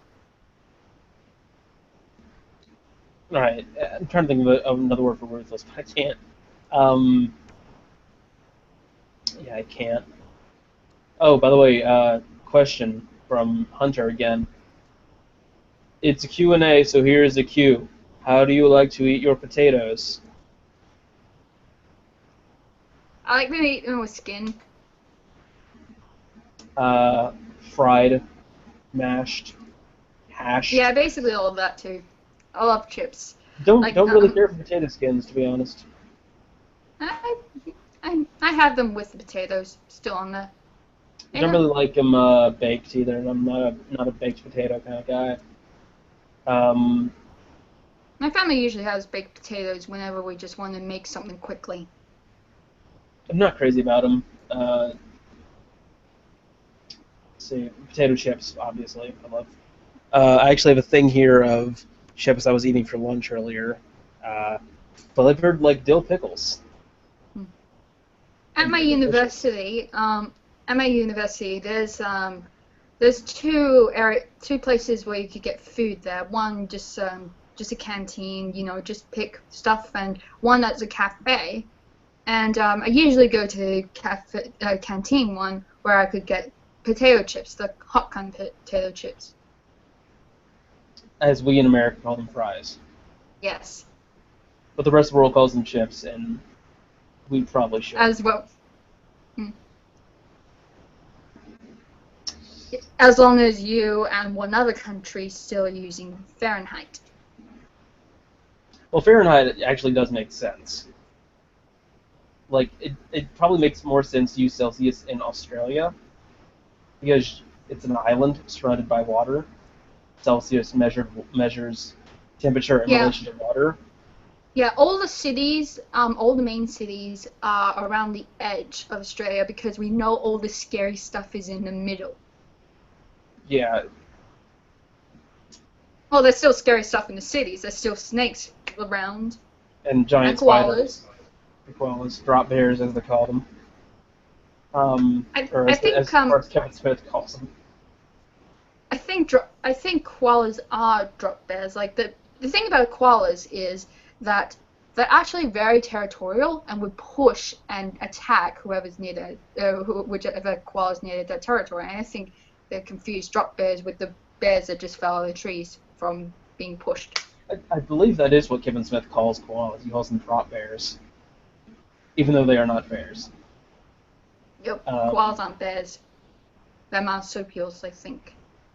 There are actually two koalas that live outside my house. I know that's a very Australian stereotype to say, but they are. They don't come at they're not around at the moment, but they do come here. One that the neighbors have named a while ago, Muffins, the big one that growls, and there's a smaller female one that they didn't give a name, so I just named that one Cupcake to go with the theme. Muffins and Cupcake. That sounds like a cartoon. I think we heard them mating a few times. Koalas do actually make sounds. The females are like high-pitched screams, and the male koalas are kind of like growls. Like I confused it for a weird dog once when we first moved to this house. Jeez. I'm trying to think. I was gonna say something, I forgot what it was. After we were discussing koala mating habits. Temperature. Generally in America, it makes more sense to use Fahrenheit because that is temperature in relation to people. Like 100 degrees Fahrenheit, it's pretty hot. 100 degrees Celsius, die.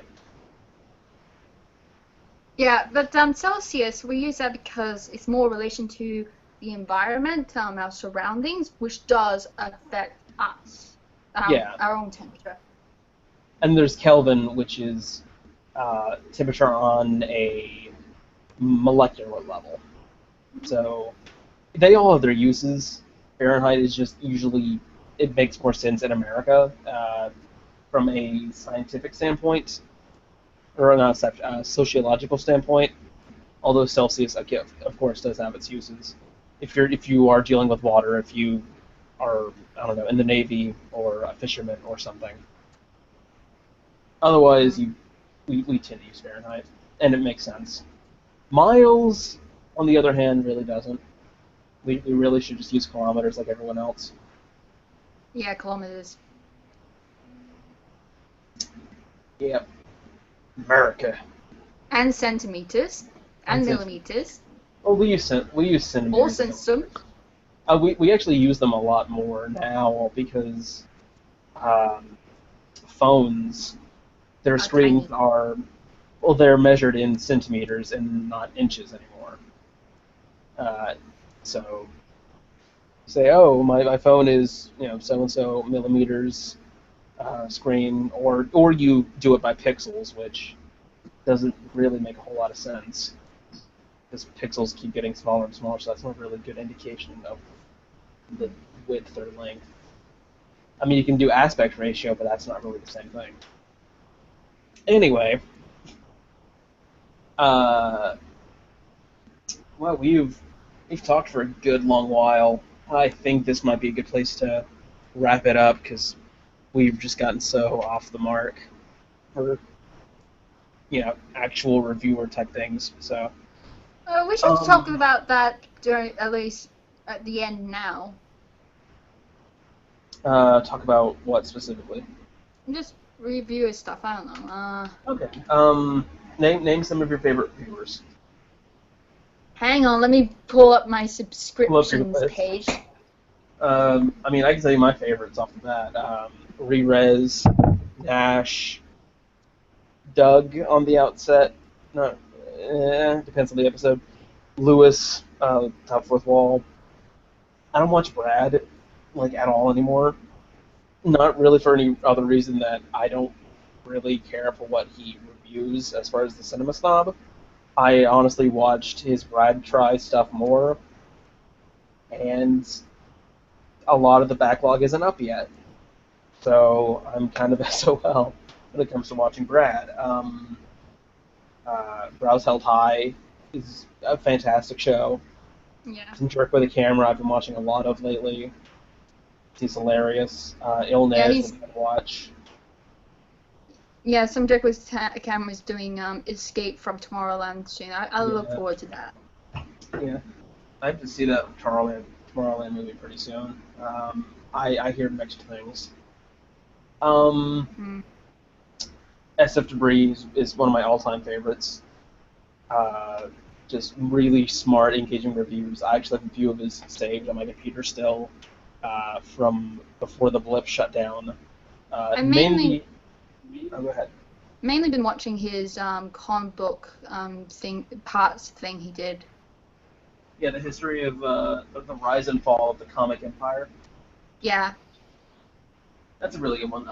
The ones I have saved are actually his looks at the missing Doctor Who episodes, which are really informative stuff, and I really recommend. He also has really good episodes on the movie Galaxy Quest, and a tie-in video about, I think it's called the Fandom, the Storyteller, and You, which is a really good piece on what it means to be a creative type and have fans, and it's really interesting. I think he's also going to be doing more Clone Wars stuff soon, and I hope he starts to talk about Star Wars Rebels, which is a really great series. Yeah, I think as far as favorite reviewers go, that's pretty much it. Oh, and Lindsay Ellis, of course, she's awesome. She's neat. I know what kind of stuff.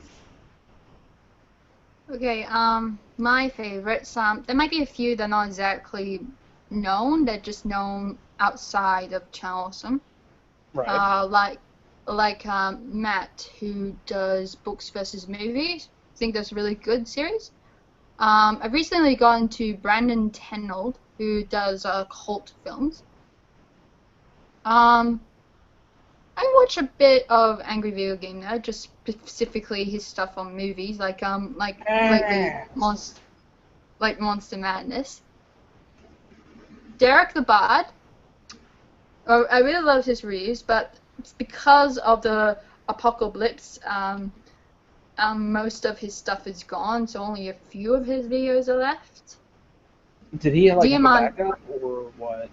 I think he just used YouTube, and there are only a few on his YouTube channel, specifically his Summer of Lovecraft ones. Diamanda Hagen, I love her. She's one of my favorites. The Blockbuster Buster, very entertaining. Like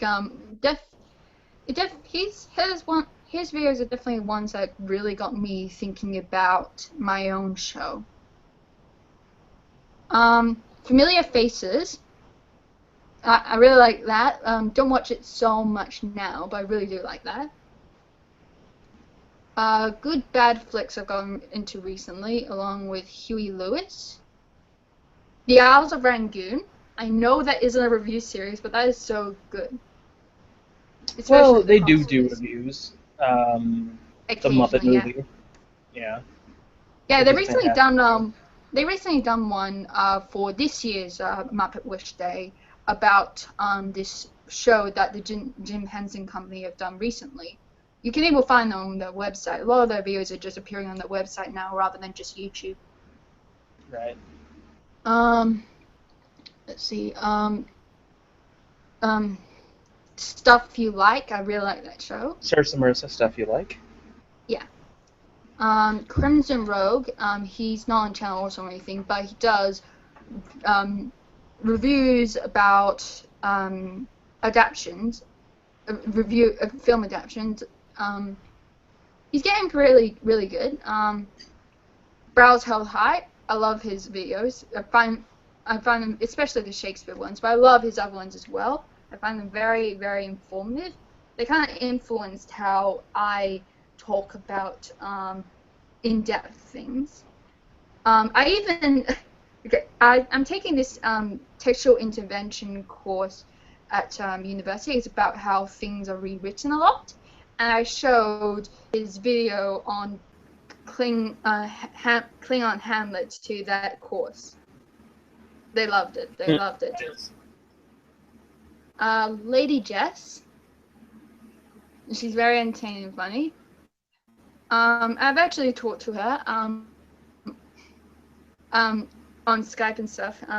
We ended up talking for a long time about things like movies and such. I kind of watch a bit of Renegade Cut. I don't watch nearly enough of them. Wait, I'm nearly done. Nearly done. Linkara, definitely a favorite. He was the second reviewer I looked into after Nostalgia Critic, obviously. And Nostalgia Critic, still one of my favorites. Paul, I find him very entertaining and funny and goofy. He's just a lot of fun to watch. Phil Bunny, he hasn't been appearing lately, but I still love his videos. Boots to Reboots, non-channel awesome, Yes. not on any sites that I know, but he has really high quality work, from start to, well, not really end, but start to continue on. It's always been high quality. Fear Fan, like his style. Cinema Snob, I sometimes watch him, but I really do like his reviews. Count Dracula, love his show. He just has, he's just really entertaining, but can be very serious when he needs to be about certain things, really. And the horror guru who he works with, like his reviews, especially the blood splattered adaptation ones. The Cartoon Hero,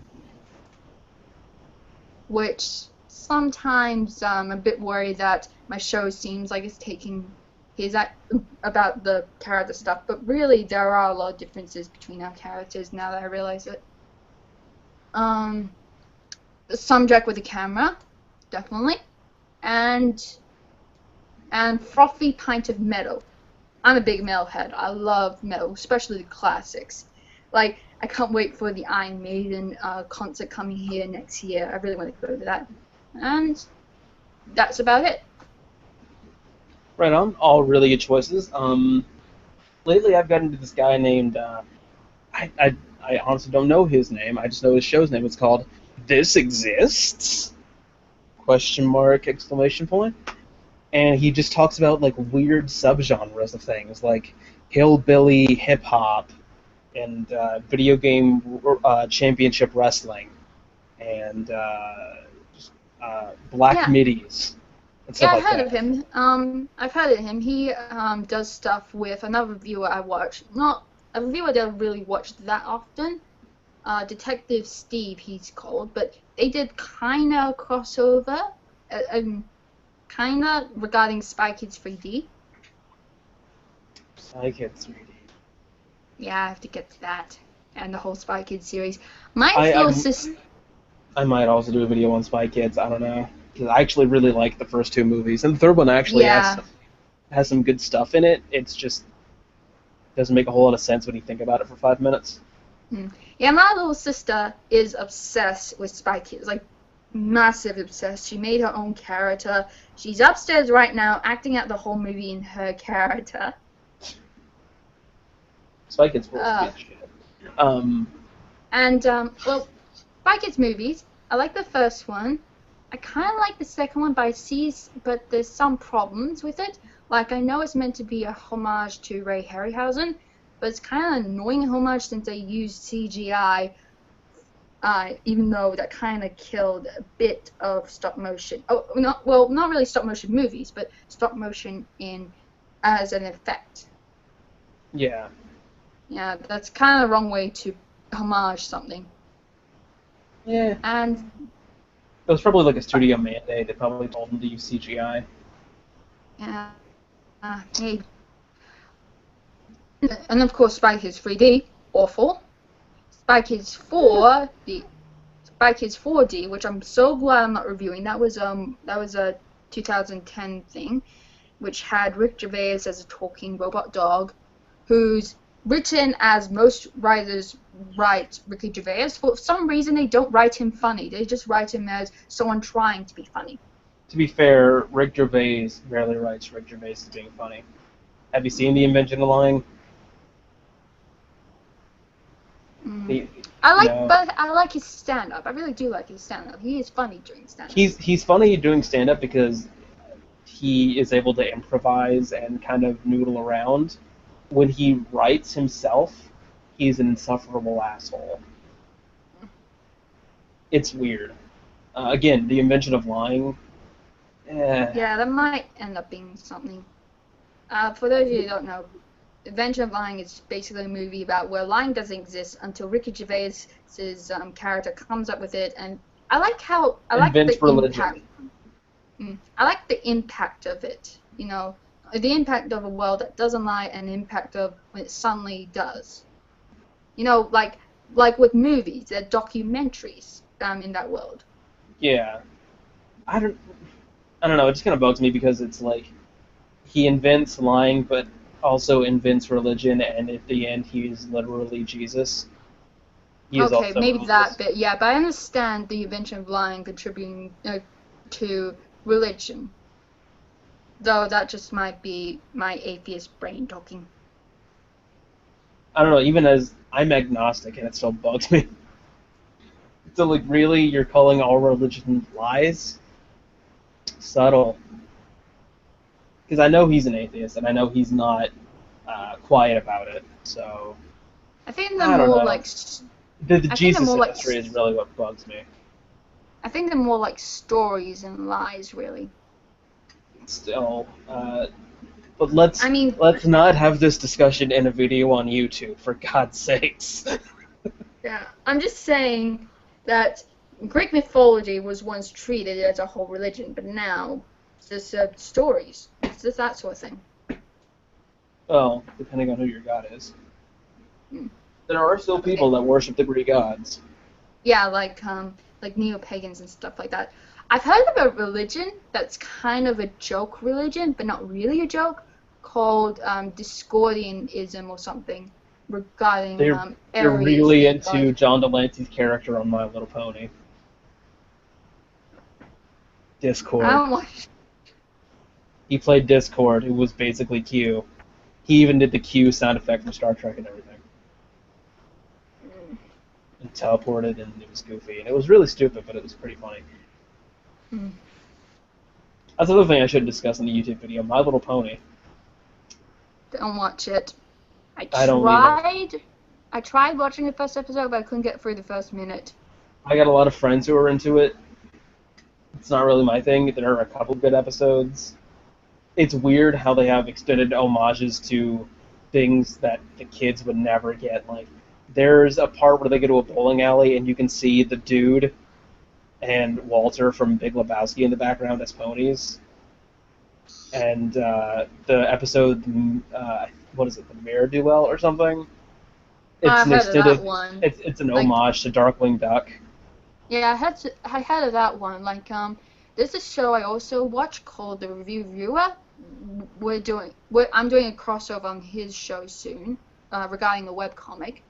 I do a few things for him. Like, I did a cameo for a review of his, but yeah, I watched his videos too, and he did a review of CR's review of the Mayor Duel episode. So that's where I heard that one from. And also, the current My Little Pony show is written by a lot of people that were on Ed, Edd n Eddy. So a lot of the pop culture jokes suddenly make sense. Like, there is, for those who don't remember, there's a scene in Ed, Edd n Eddy where Double D says he is a construction worker named Walter Sobchak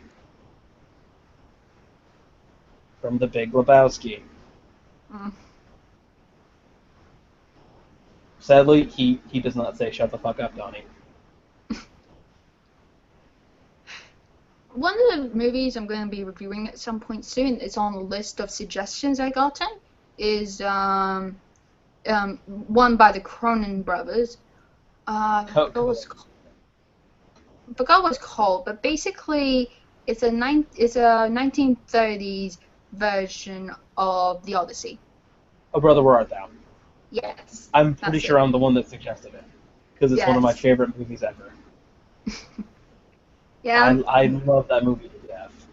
Yeah, and I think I might be able to introduce my storyline in that movie, since that's the first one on the list that does, in some way, involve Greek mythology. George Clooney is as Ulysses, and it's a really good movie, but it really depends on how much you can stand old-timey country music, because it's like halfway a musical. Mm. The film's soundtrack won an Oscar, though, so... Even though George Clooney doesn't actually sing in it. No, but Tim Blake Nelson does. Mm.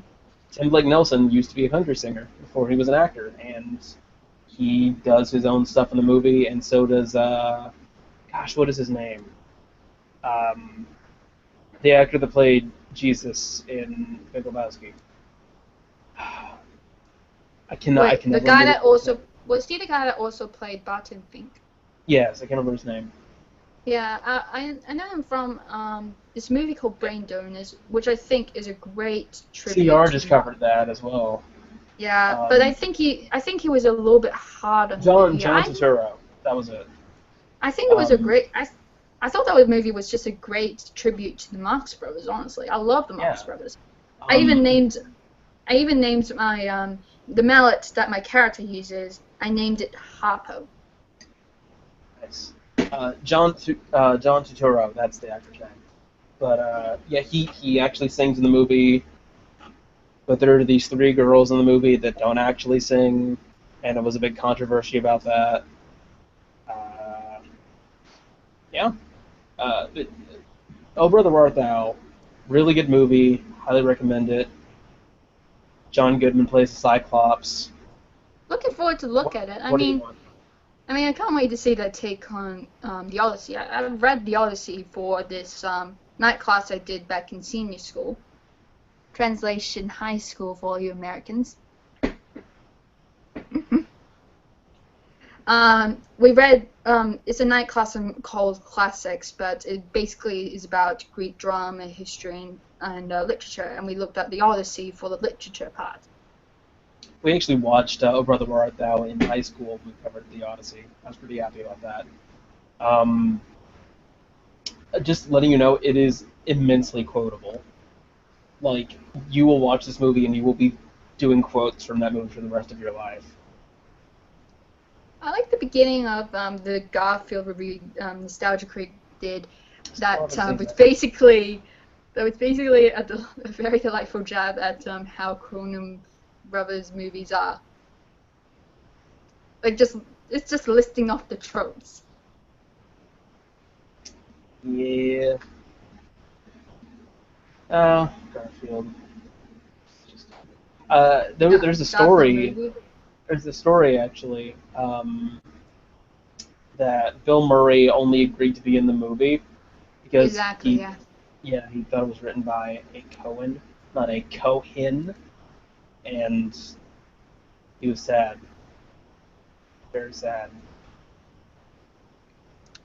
Or Bill Murray. He even said on Zombieland that was his one regret. Garfield. Yep. In retrospect, I think it was worse that he got Lorenzo Music fired on Real Ghostbusters because he didn't like his impression of him. So we got replaced by Dave Coulier, who does a terrible Bill Murray impression. I never really grew up with Real Ghostbusters. I never really got into it. I'm more into Extreme Ghostbusters because I like that take on the supernatural. I like that occult take. Well, like that Real Ghostbusters does have some really good supernatural episodes, like where they fight Cthulhu. That's a pretty good one. But spelled Cthulhu, even though Cthulhu is public domain. I think it was supposed to be some kind of joke. I don't remember why. Yeah. Or someone just messed up in the studio and they just rolled with it. It happens. Because bad the cat is or something. I mean, that's what South Park did. What was the other one? The Christmas Carol episode is also pretty good. It's like Xmas Marks the Spot or something like that. I can't remember the name. Yeah. Really good one. Again, the only drawback is toward the end of the series, A, it focused more on Slimer, and B, Dave Coulier is playing Bankman, and he's obnoxious as hell. And sadly, that also happens in Extreme Ghostbusters when Venkman shows up in the final episodes. Oh yeah. He's still doing I was just gonna say Slime is at least horrible in Extreme Ghostbusters. Yeah. Because he's not the star. Yeah. Extreme Ghostbusters is a great show. And I didn't grow up with either of them. I didn't see them until I was in high school. But Extreme Ghostbusters is a pretty good show. And, you know, Kylie and Eduardo are strong enough characters that they're in the comics now. So, yeah. Sadly, no Garrett. And the design of Egon in Extreme Ghostbusters is used as a separate character for those comics, as Janine's date or something. Yeah. Well, he's like a combination of the Extreme and Real Ghostbusters versions. I mean, they're the same character, but they have elements of both eras. Originally, Extreme Ghostbusters was going to be more about Egon in the spirit world, who's now like an occult priest or something like that. Yeah. He has forgotten how to person. He can only ghost. All I know is I want to see an Extreme Ghostbusters crossover with Danny Phantom. Gosh dang it! I don't think that's possible. I mean, they did really set Extreme Ghostbusters in the 90s. I mean, like a comic or something. Or a fan. I'll settle for a fanfic. I'll settle for a good one. Danny goes to college, and his professor is Egon. Oh noes. But it's set after Extreme, so I don't know. Maybe you should write that at some point. Um, Ghostbusters, one of my favorite movies. I am cautiously optimistic about the new one. Yeah, yeah. It can't be worse than what was the last remake that was terrible? Poltergeist. Uh, the big problem with Poltergeist is that it was a shot-for-shot remake. It wasn't even terrible. It was just boring. It's like with that It's, Psycho remake. and The Omen was the same way. Yeah, but then again, I mean, they did something pretty terrible in the Psycho remake. Like they made Norman, who was supposed to be sort of like a child in a man's body. They kind of got him. Well, not so much as a man-child. He's a bit more innocent, like a little kid kind of child. Like but in the remake, when he was looking through the eye hole, instead of out of curiosity, they got him to masturbate in the remake. No. Bad movie, no. The second remake is terrible. Then again, most of the second movies after the first one are terrible. There was a recent remake, and I can't remember what it was, and it was terrible. Like, it was really bad. I mean, that wasn't Star Trek Into Darkness. Um, it was Wrath of Khan. It was Star Trek Wrath of Khan. It was a terrible remake of Wrath of Khan. I'm never not going to be mad about that movie. This is going to be my one more day, I guarantee it. Even after I review it, it's still just going to keep coming up. That's kind of like with Dino Squad with me. That's become my one more day. Probably because I haven't really reviewed anything as bad as it yet. Wait until you get to Super Duper Sumos. That one's pretty terrible. It's pretty bad. They got evolution wrong in Dino Squad. How could you get that wrong so much? I don't know. And the fact they made the dinosaur lady immortal. Dinosaurs are not immortal. They live to 20 years. Or at least velociraptors do, which he's supposed to be meant to be.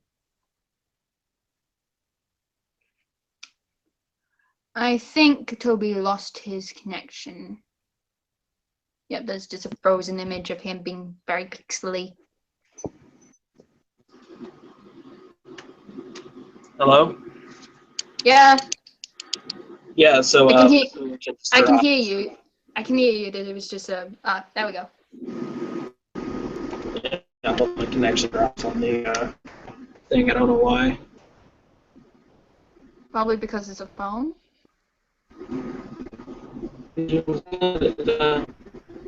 Oh. There we go. Now you sound pretty weird. I always sound pretty weird. But glitchy weird. Entity weird.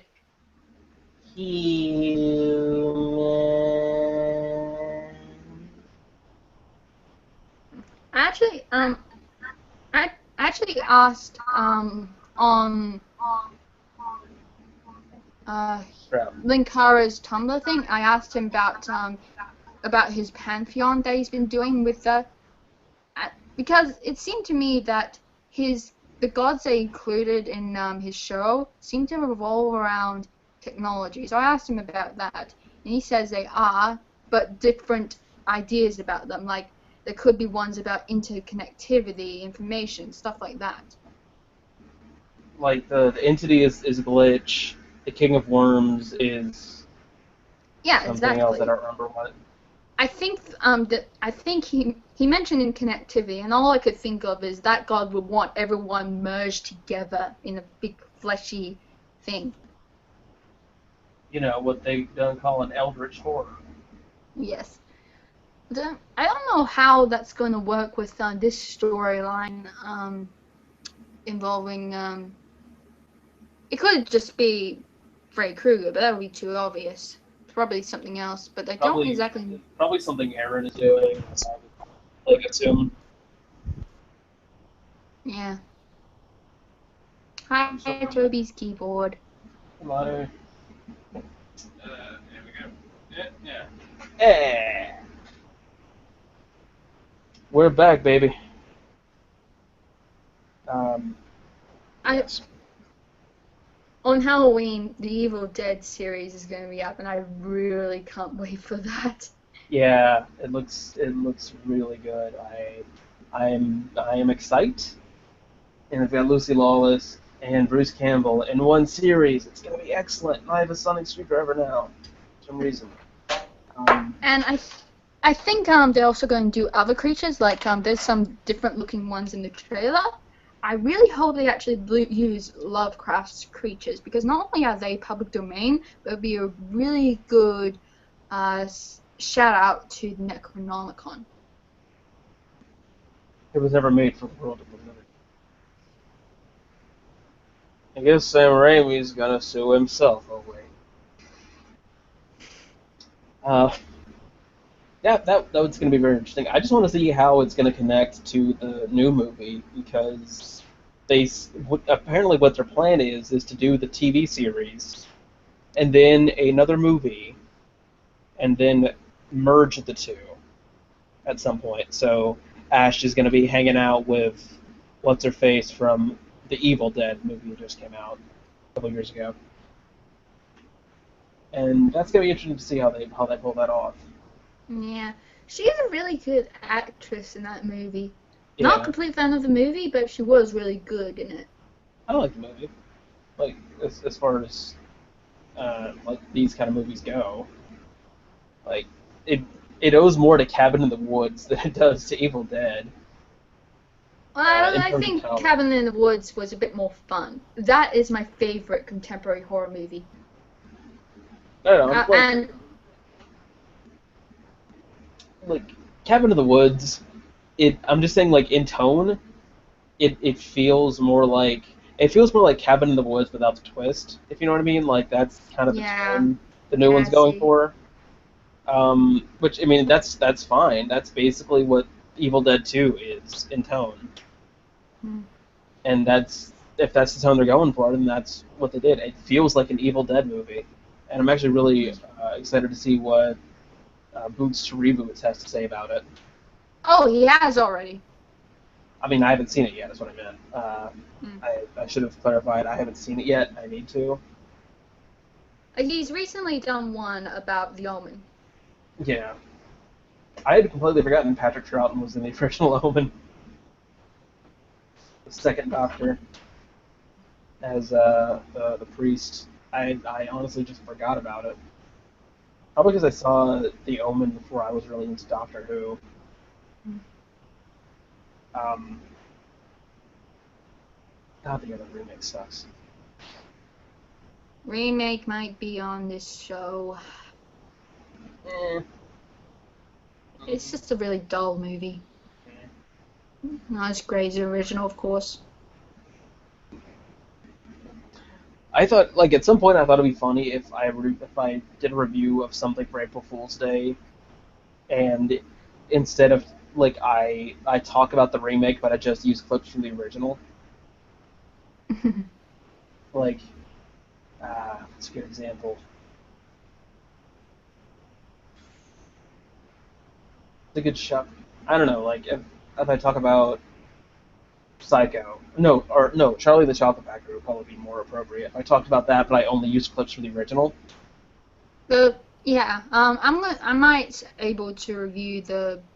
Okay, it's not really a remake. That's what. Okay. Reimagining, readaptation. No. I guess. Okay. Thing about Tim Burton is he never really made any remakes other than a remake of his own movie. The other movies like Planet of the Apes, and of course Charlie and the Chocolate Factory, those were just second adaptations of the books. that's really what they were. They were trying to be like his Charlie the Chocolate Factory. He was just trying to be closer to the book, as well as Planet of the Apes, which I think is why Planet of the Apes failed. In fact, I'm going to explain why in my review, but basically, that ending in the movie was the ending in the book. Sometimes the book fails in its own way. That's fair to say. Of course, Dark Shadows is somewhere in between, where it failed for a whole host of reasons. Yeah, that's kind of more like a revival of A reimagining the of TV a show. revival, because it's based more on the revival of Dark Shadows than it is on the original soap. Mhm. So it's a reimagining of a revival, but not a reboot. It's confusing. I mean, it is a Yeah. reboot in that it's a new continuity, and Yeah. it's confusing mess is what it is. Yeah. Also, a shitty movie. But with the Charlie and the Chocolate Factory, what I was trying to say was that I think Ronald Dahl would have liked that one more than the first movie because he hated the first movie. His idea of Charlie and the Chocolate Factory was dark, so he would have actually liked Tim Burton's movie who is live today. Well, he would have. I don't think he would have really cared for Michael Jackson Willy Wonka. Okay, maybe not that, but at least parts of that one he would have liked more than. Yes, the Willy Wonka one was dark in the tunnel, but Ronald Dahl did see it as more of a light-hearted musical kind of thing. And it is. It is, but it's just not what he. It's just not what. Not the book. It's just not what he intended to be like.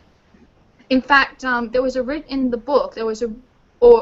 Was going to be in the book. Originally, there was a character who was really into school. Like her dad was a principal and tried to keep up with everything. And then once she died, she's happy that she died, that she escaped all the worries of school. That's how dark Ronald Dahl can be. This is why I stick to Fantastic Mr. Fox. Oh yeah, I love that movie. I mean the book. I've actually never seen the Yeah, movie. I know it's a book, but I really like the movie as well.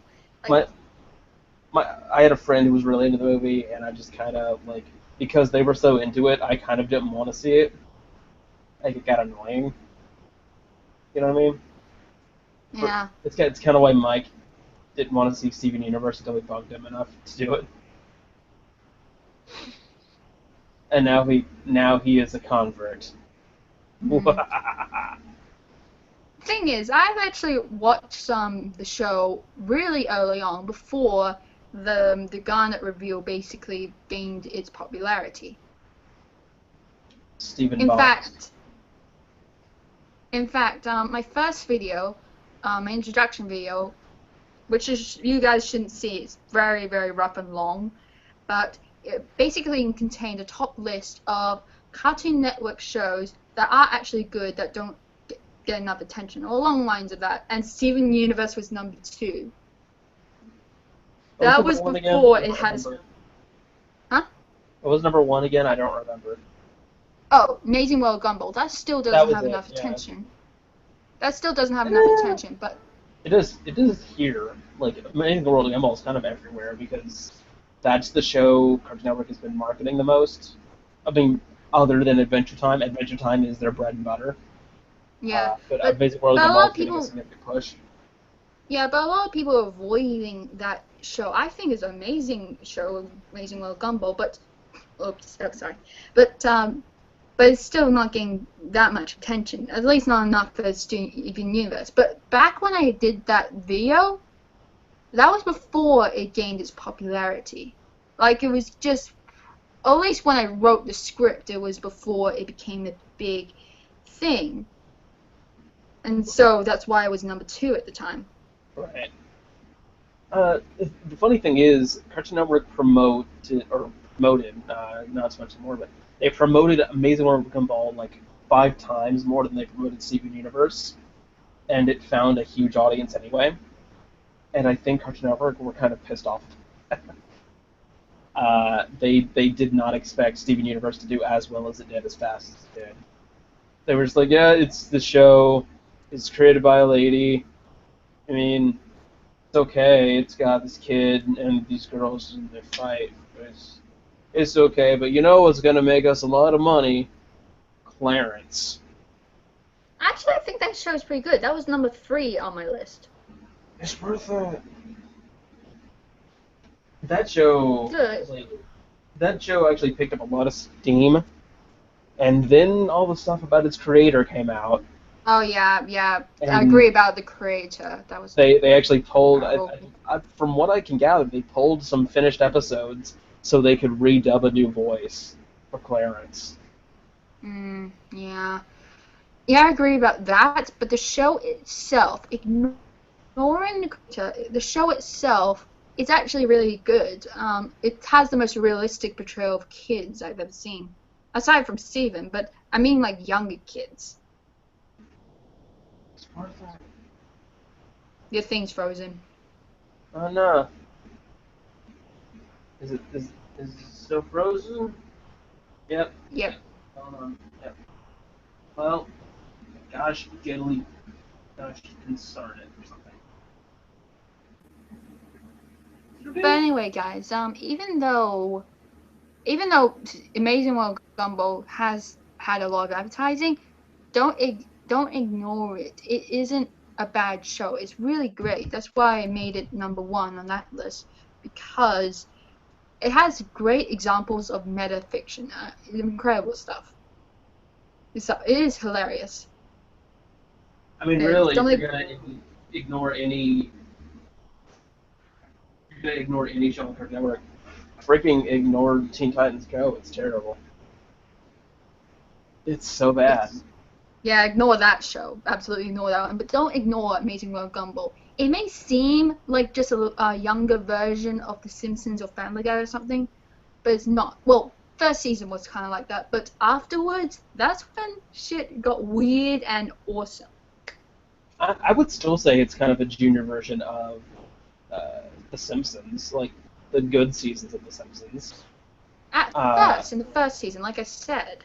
Well, no, like even today, I would still say it's similar to the better episodes with Bart when they got kind of bizarre, like in the middle years when the golden years.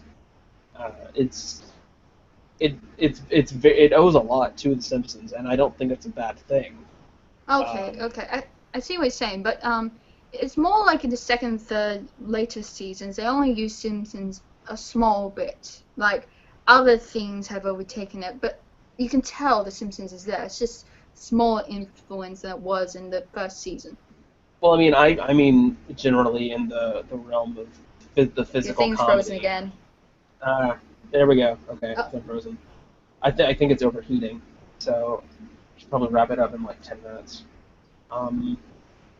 Yeah, I think more in the realm of the physical comedy and in some of the dialogue, it can be very Simpsons-esque, but it's not as strong as it was in the first season. I agree. It's become its own thing, and that's really cool. Amazing World of Gumball is a very good series. I highly recommend it, especially to people that like that kind of humor.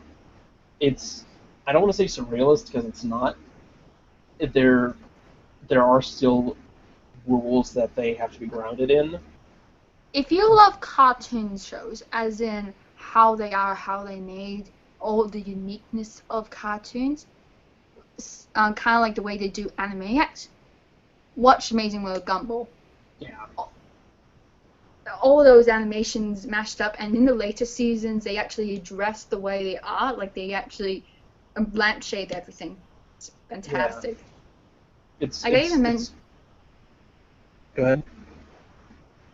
I even mentioned in the top list how Amazing World Gumball, they did an episode where they addressed the younger voice actors' lower voice, and the whole episode rolled around them not wanting to grow up, but by the end, the voice suddenly changed to the younger actors, and they suddenly noticed it, and yeah, pretty much, it just the way the show addressed those sort of things, it's pretty funny.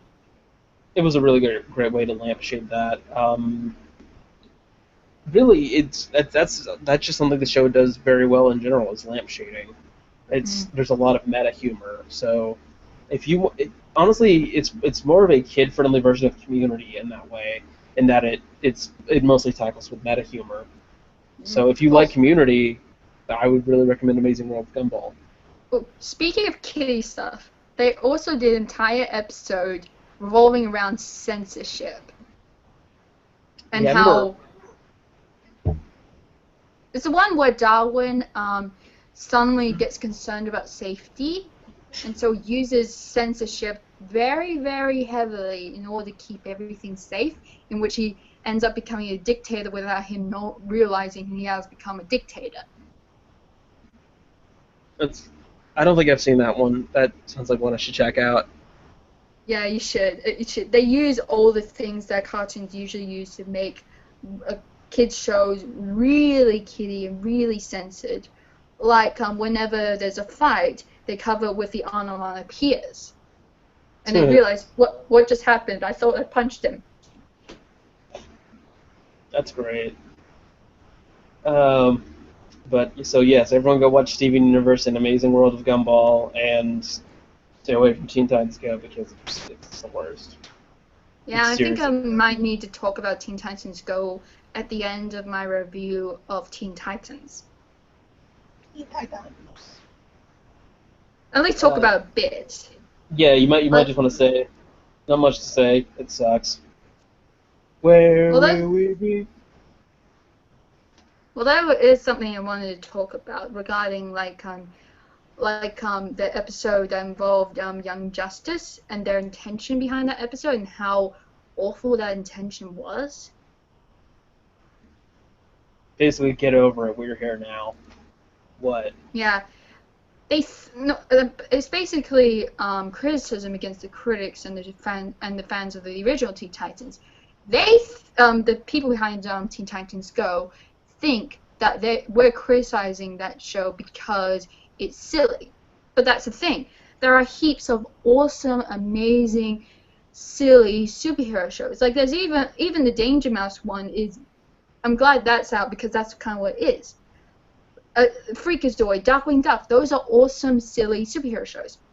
It's just that Teen Titans Go is a bad, silly superhero show. It's done badly. It's not that it's. It's not that it's bad. Well, it is, but it's bad. It's not that it's silly. It's because it's not funny. Yes, exactly.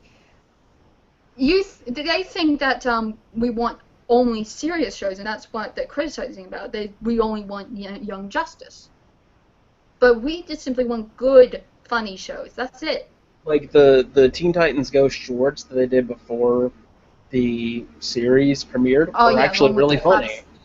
Yeah. Like, and they change into their classic incarnations. Or there's one where Starfire is babysitting Blackfire's kids with a girdle Skeletch. That's funny. This is not funny. What was the name of the show? The one Faust did. She did these shorts with Wonder Girl, Supergirl, and Batgirl. The superhero best friends forever. Yes, super best friends forever. Yeah, there's actually SBFFs. There's actually a petition out that I tried to promote at one point about getting that show and Plastic Man as full cartoon shows on Cartoon Network. They really should. It only needs like 19 more people to sign. I'll have to check that out. Yeah, Super BFFs, great show. Like, really funny premise. Like, that's how you do superheroes, but make them funny. Like, it's not hard. Like, Teen Titans had a lot of really goofy episodes. Like, the one where Cyborg gets infected with a virus and starts eating everything. I haven't really watched that much of Teen Titans, but I will get into a lot more when I Yeah, you're going to have to. Let's see. The episode where Robin is visited by his version of Batmite. His name is Larry. He's played by T. Baker. That's a good one. the one where Robin has to take Killer Moth's daughter to prom, and Starfire gets jealous. They are funny. Maybe not that one that much. That one's actually pretty funny. Though pretty much any episode with Control Freak is funny, because he's such a joke. Look, there's The one with the British mad song guy. Mad Mod. Yeah. He appears in 3 episodes, and he's fantastic. And he's Malcolm McDowell, and he's amazing.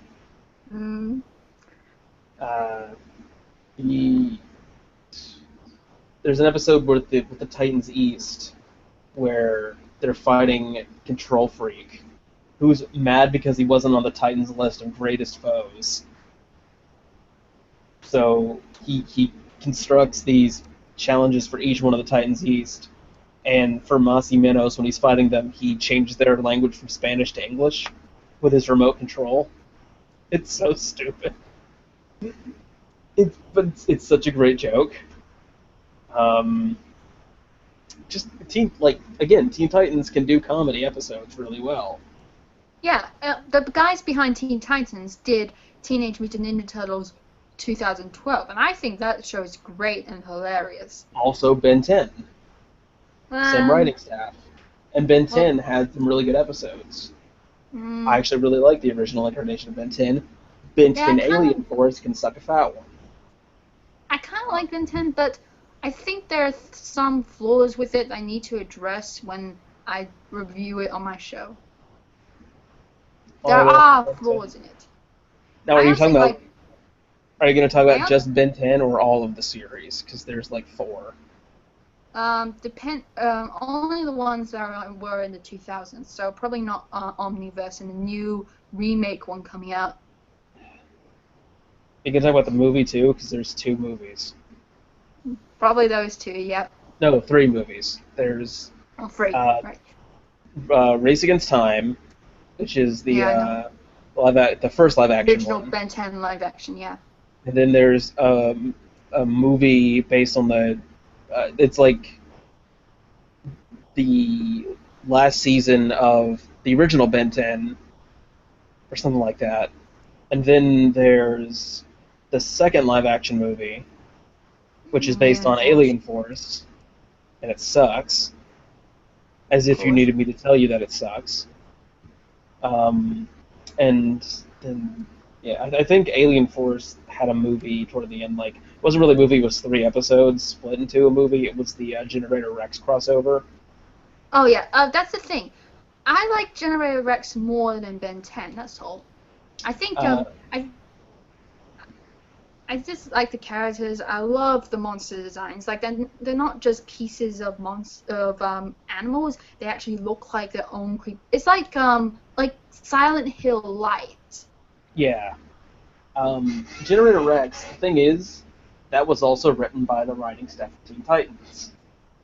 But here's the thing about that. Here's the thing about that. Man of Action have come to work on Ultimate Spider-Man. And Ultimate Spider-Man is awesome. No, it's not. Yes, it is. No. Yes. Horrible comedy writing. We're gonna have to do another crossover in Ultimate Spider-Man, I think, because I love Ultimate Spider-Man. I hate it. This is my favorite TV version of Peter Parker ever. Why not Spectacular Spider-Man? Spectacular Spider-Man's okay. I like Josh Keaton. I think Drake Bell is better as Peter Parker.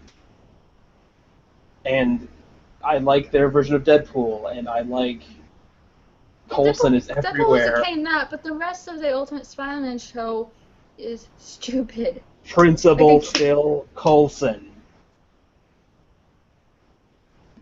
Principal Phil Coulson and the Coulson bots. But they just made the show to promote the Avengers movies. And what's wrong with that? Can't they try to do their own thing with the shows rather than just shove things into it? You know what else they used to promote the first Avengers movie? Avengers Earth's Mightiest Heroes, and that's considered one of the best Marvel cartoons ever. Yes, but then they cancel it to make a shittier one that's more like the movies.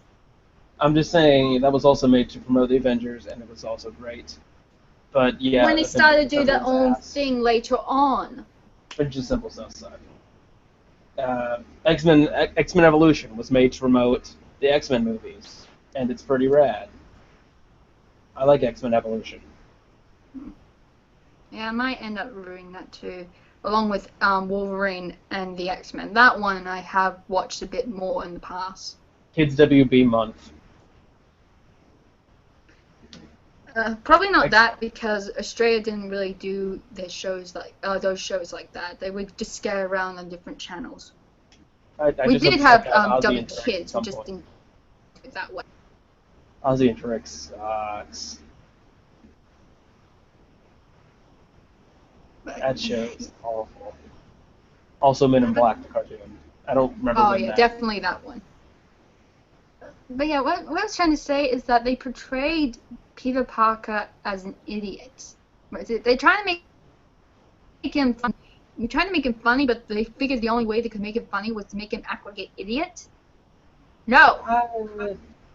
I don't really get that vibe. I know he's jokey and he's clumsy because But he's he's not- Peter Parker, but not was an he stupid?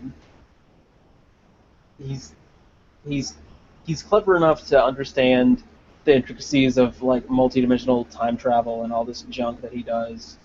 By the way, Spider-Verse or whatever it's called right now. Yeah, I I heard haven't that's seen gonna be all on. of. I heard that's gonna be on Ultimate Spider-Man, like including Spider-Man 2099 as CGI or something. Yeah, and there's a great bit where he meets his gender swap version from another universe. I'm kind of sad they didn't bring Mayday in because Mayday is my favorite. That's his daughter. That's his That's daughter, not. isn't it? I know. No, I know. Mayday is his daughter. Yeah. She's awesome, and I kind of wish they would have brought her in, but instead they went with Spider Girl, which is like just it's female Peter Parker. Mm. And they take their mask. They take their masks off and look at each other and like, this is weird. And I heard that that they're going to have a crossover with Ultimate Spider-Man and that sitcom on Disney Channel, Jessie. How would that work?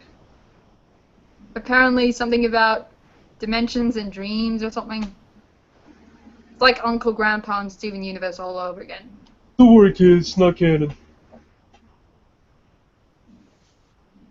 At least the Steven Universe crossover with Uncle Grandpa is actually pretty funny. Like, I don't even like Uncle Grandpa, but it was actually really funny. Mm. I think it's Yeah, because at it least they was didn't- mostly. I want to say it's because the writing staffs actually teamed up instead of, okay, Uncle Grandpa team, you're going to be writing a Steven Universe episode. Yeah, I heard the Steven Universe team wanted to team up with Uncle Grandpa. But it does seem like the Ultimate Spider-Man crossover is just a way to promote both shows in a very ridiculous way. Because Yeah. they own them. I mean, you could at least get Drake Bell to be Peter Parker on Jesse, I guess. He'd do it. He needs the money. That reminds me, Drake and Josh on my show. That Drake and Josh is fantastic. I don't know what anyone says. Yeah, I think that still does some good things. I think Drake and Josh was really the last great Nickelodeon sitcom.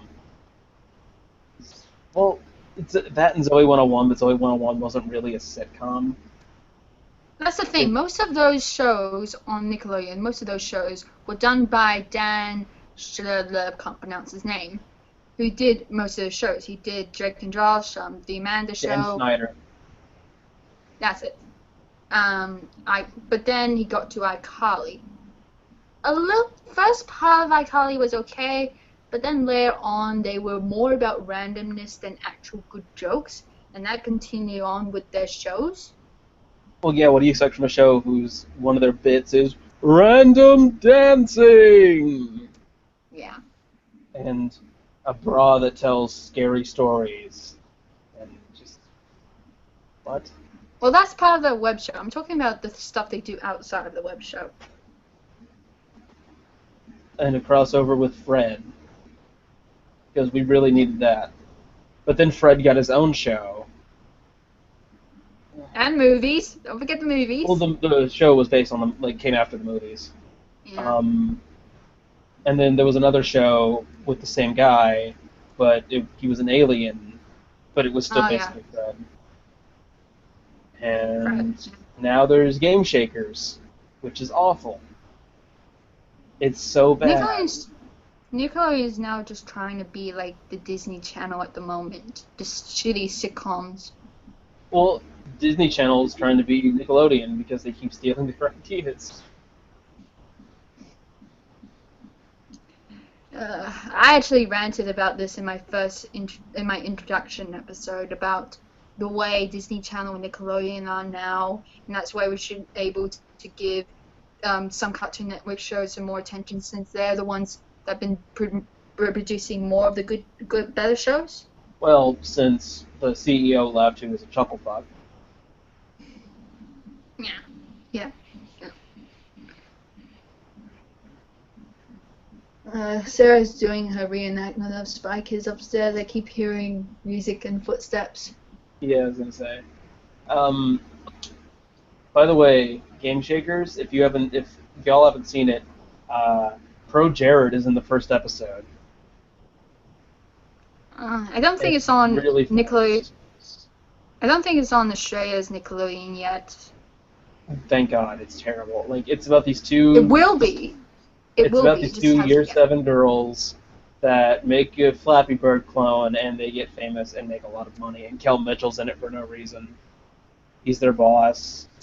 And there's a part in the show where Pro Jared is playing the Flappy Bird clone, and it's not funny. And they made him pay to show up and film it because he couldn't have filmed it at his house, at his set, because of all the Pokemon stuff everywhere. And then Nickelodeon tried to rip off Cartoon Network by ripping off regular show by doing Breadwinners. Yeah. Harvey Beaks is pretty good. What show? Harvey Beaks? Harvey Beaks, yes. I don't think it's on yet. I don't think it is. We get things really late here. I think we're near last when it comes to shows and movies. I'm trying to think of what else. Oh yeah, and Nickelodeon is doing a thing called The Splat, which is 90s Nick programming as a block. And I want to see The Adventures of Pete and Pete, god dang it. That show is amazing. I really want to check out that show. That does sound like a cool show.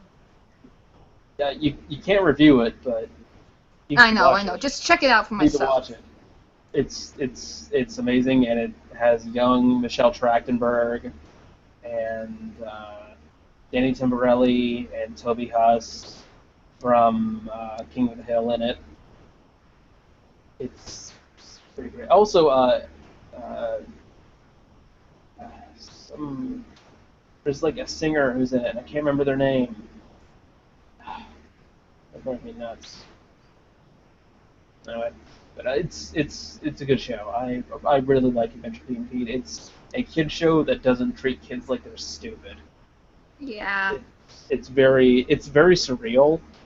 Like they bring up all these really odd things, but never really explain them. Like the mom has a metal plate in her head. It's slightly magnetic, and like little Pete has a tattoo of a woman on him, and they never explain why or how he got it. It's so odd. Or Artie, the strongest man in the world, has like a porta potty in the middle of nowhere. That's his house, but it's bigger on the inside, like the TARDIS. It's so bizarre, but it's so great. Yeah, I've heard all about that stuff. It does sound great. I really hope Shout Factory releases it like they've been doing Hey Arnold and stuff, because Shout Factory is awesome.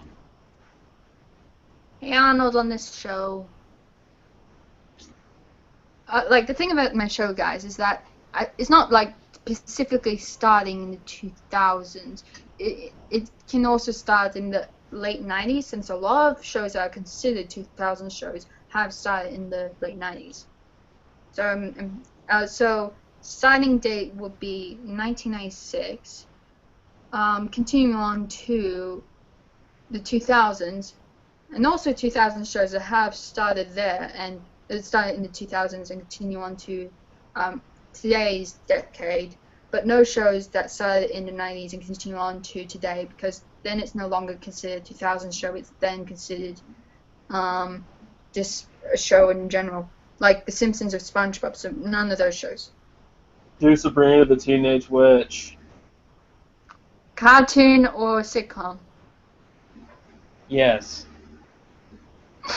Yes, they're on the list. Do a month. Do Sabrina the sitcom, the movies, then the cartoon, and then the other cartoon. And then I guess talk about the new one with Ashley Tisdale, I guess. I do my show in a bi-weekly way most of the time, so I don't know if I can able to do like a whole month of all of those things. Especially with how long the sitcom went. That would take some time to look into. You could always do one episode of the live action Sabrina and the other one of the cartoon. You just had to start really early. But hey, Joel's in the sitcom, and so's Frank. Just Wait, saying. what? Frank is in an episode of the sitcom, and Joel Hodgson was the magic consultant in the first couple seasons. That He's the explains one so that much about. he's the explains one that so much had about them their do magic. effects. Someone said he also designed the puppet for Salem, but I can't find a source on that. Which, I mean, if that's true, gosh, Joel, I thought you could do better work. That puppet's terrible. Well, hilarious. I've seen a bit of Sabrina when I was younger, and he was a funny character. He's a funny character, the puppet's just terrible. Yeah. It's maybe it's because I've been watching it in HD lately because it comes on reruns, but it looks so fake now. Yeah. It's so obvious when they cut to an actual cat. But it's kind of funny when he does things with his arms. It's just like, nyeh, nyeh.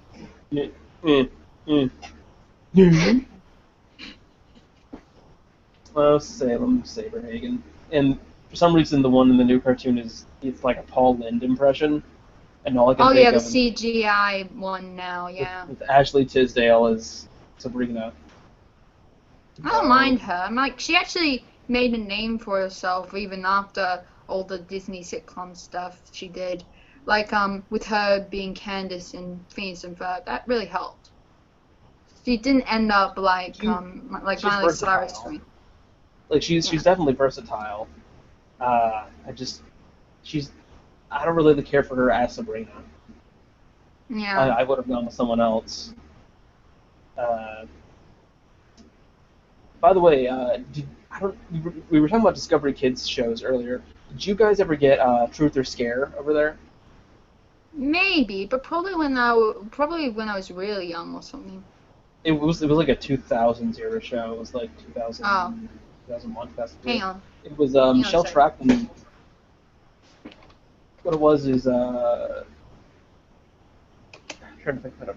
It's what are you doing? Looking up the show. You see, this is the iPad, and over there is the computer. Okay. My phone is resting right in front of my phone. And my phone is resting right in front of my laptop. So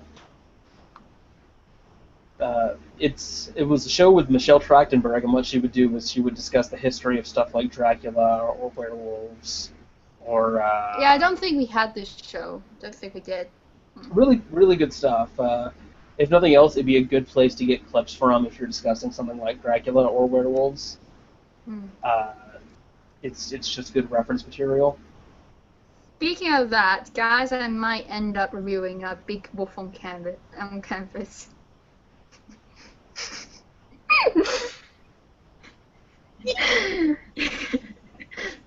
I love that show, and the guy who played Merton in that show is my Facebook friend, so maybe I can arrange a cameo. Maybe. I think he's also friends with Allison, Obscurus Lupa. When she Yeah. talked about that show, I was like, it's my childhood. That reminds me. Suddenly I turned into Tony Goldmark. That reminds me about cameos. I've actually got a cameo from Ask Lovecraft for my first Halloween review. I would finish Stuffcraft. Like I've just gotten his footage this morning. Nice. He's a good dude. Yeah. On that note of death, probably end it because this turned out way longer than I thought it would, and I have to do things tomorrow, and it is midnight, and I also have to finish editing, re-exporting the Hellboy review so I can get it up on the site, and I also have to add Brenna's backlog for the Bookworms Horde and all that noise. So I'm also talking about someone else about being on the site. Nothing yet, can't really say. It's another lady type person, and she's cool. That's all I can say at this point. So you know. Yeah. All right. And I also have uni at 4, so probably should get ready. And also, Yeah. there was meant to be this radio contest at 2 o'clock to get AC/DC tickets. They're doing it every day, but whoops. So did I distract you from it? It went on Oh. longer, that's all. No. Well. Next time, it's going on for. I'm thinking once we can get all the technical glitches to this set up, I would like to do this maybe like as a once a month Goggular cast or something. Yeah, probably more people. Goggular Google Hangout. Goggular Hangout. I don't know. Goggular on Google. I don't know. And I did not even wear the Goggular hat because I don't know where the goggles are. I might need to get some new ones. I didn't want to wear my Insano goggles. Before we get off, do we have any more questions? I don't think so. Last time I checked, let's see. No. Alright. Sorry we're on for so long, everyone. Yeah, it's just kind of bound to happen when we get you rambling. But yeah, thank you everyone who watched, and thank you to everyone who is checking out the site now. And if you haven't yet, the site address is goggular.com. See how to spell it here, sort of. It's a black shirt. Goggular.com. And you can go and you can look at reviews. The Hellboy two-parter might be up in a moment. I'm probably going to go ahead and post that and then post the one part. Mike's got a few weeks worth of stuff. You've got a few weeks worth. Actually, your entire backlog is up there. Yeah. There are 2 different versions of that crossover review. My version, which is the longer one, and his version. Yeah, and yours is the 2-part. So really, it's up to, do you want to watch it on YouTube or do you want to watch it on Dailymotion? A lot of countries, YouTube has blocked my version on a lot of countries, including my own country. So. Well, yeah, that happens. So you can easily watch his if your country has blocked my video. Plus, I put onto archive.org, which is where I usually put videos that have been blocked. Yeah, I put that as a backup as well. All right, I think that's basically it. So, thank you everybody. Hopefully next time we'll have the glitches sorted out. Thank you for watching. If you watched all this, well, that's amazing. Take care. Watch us ramble about stuff. Bye-bye.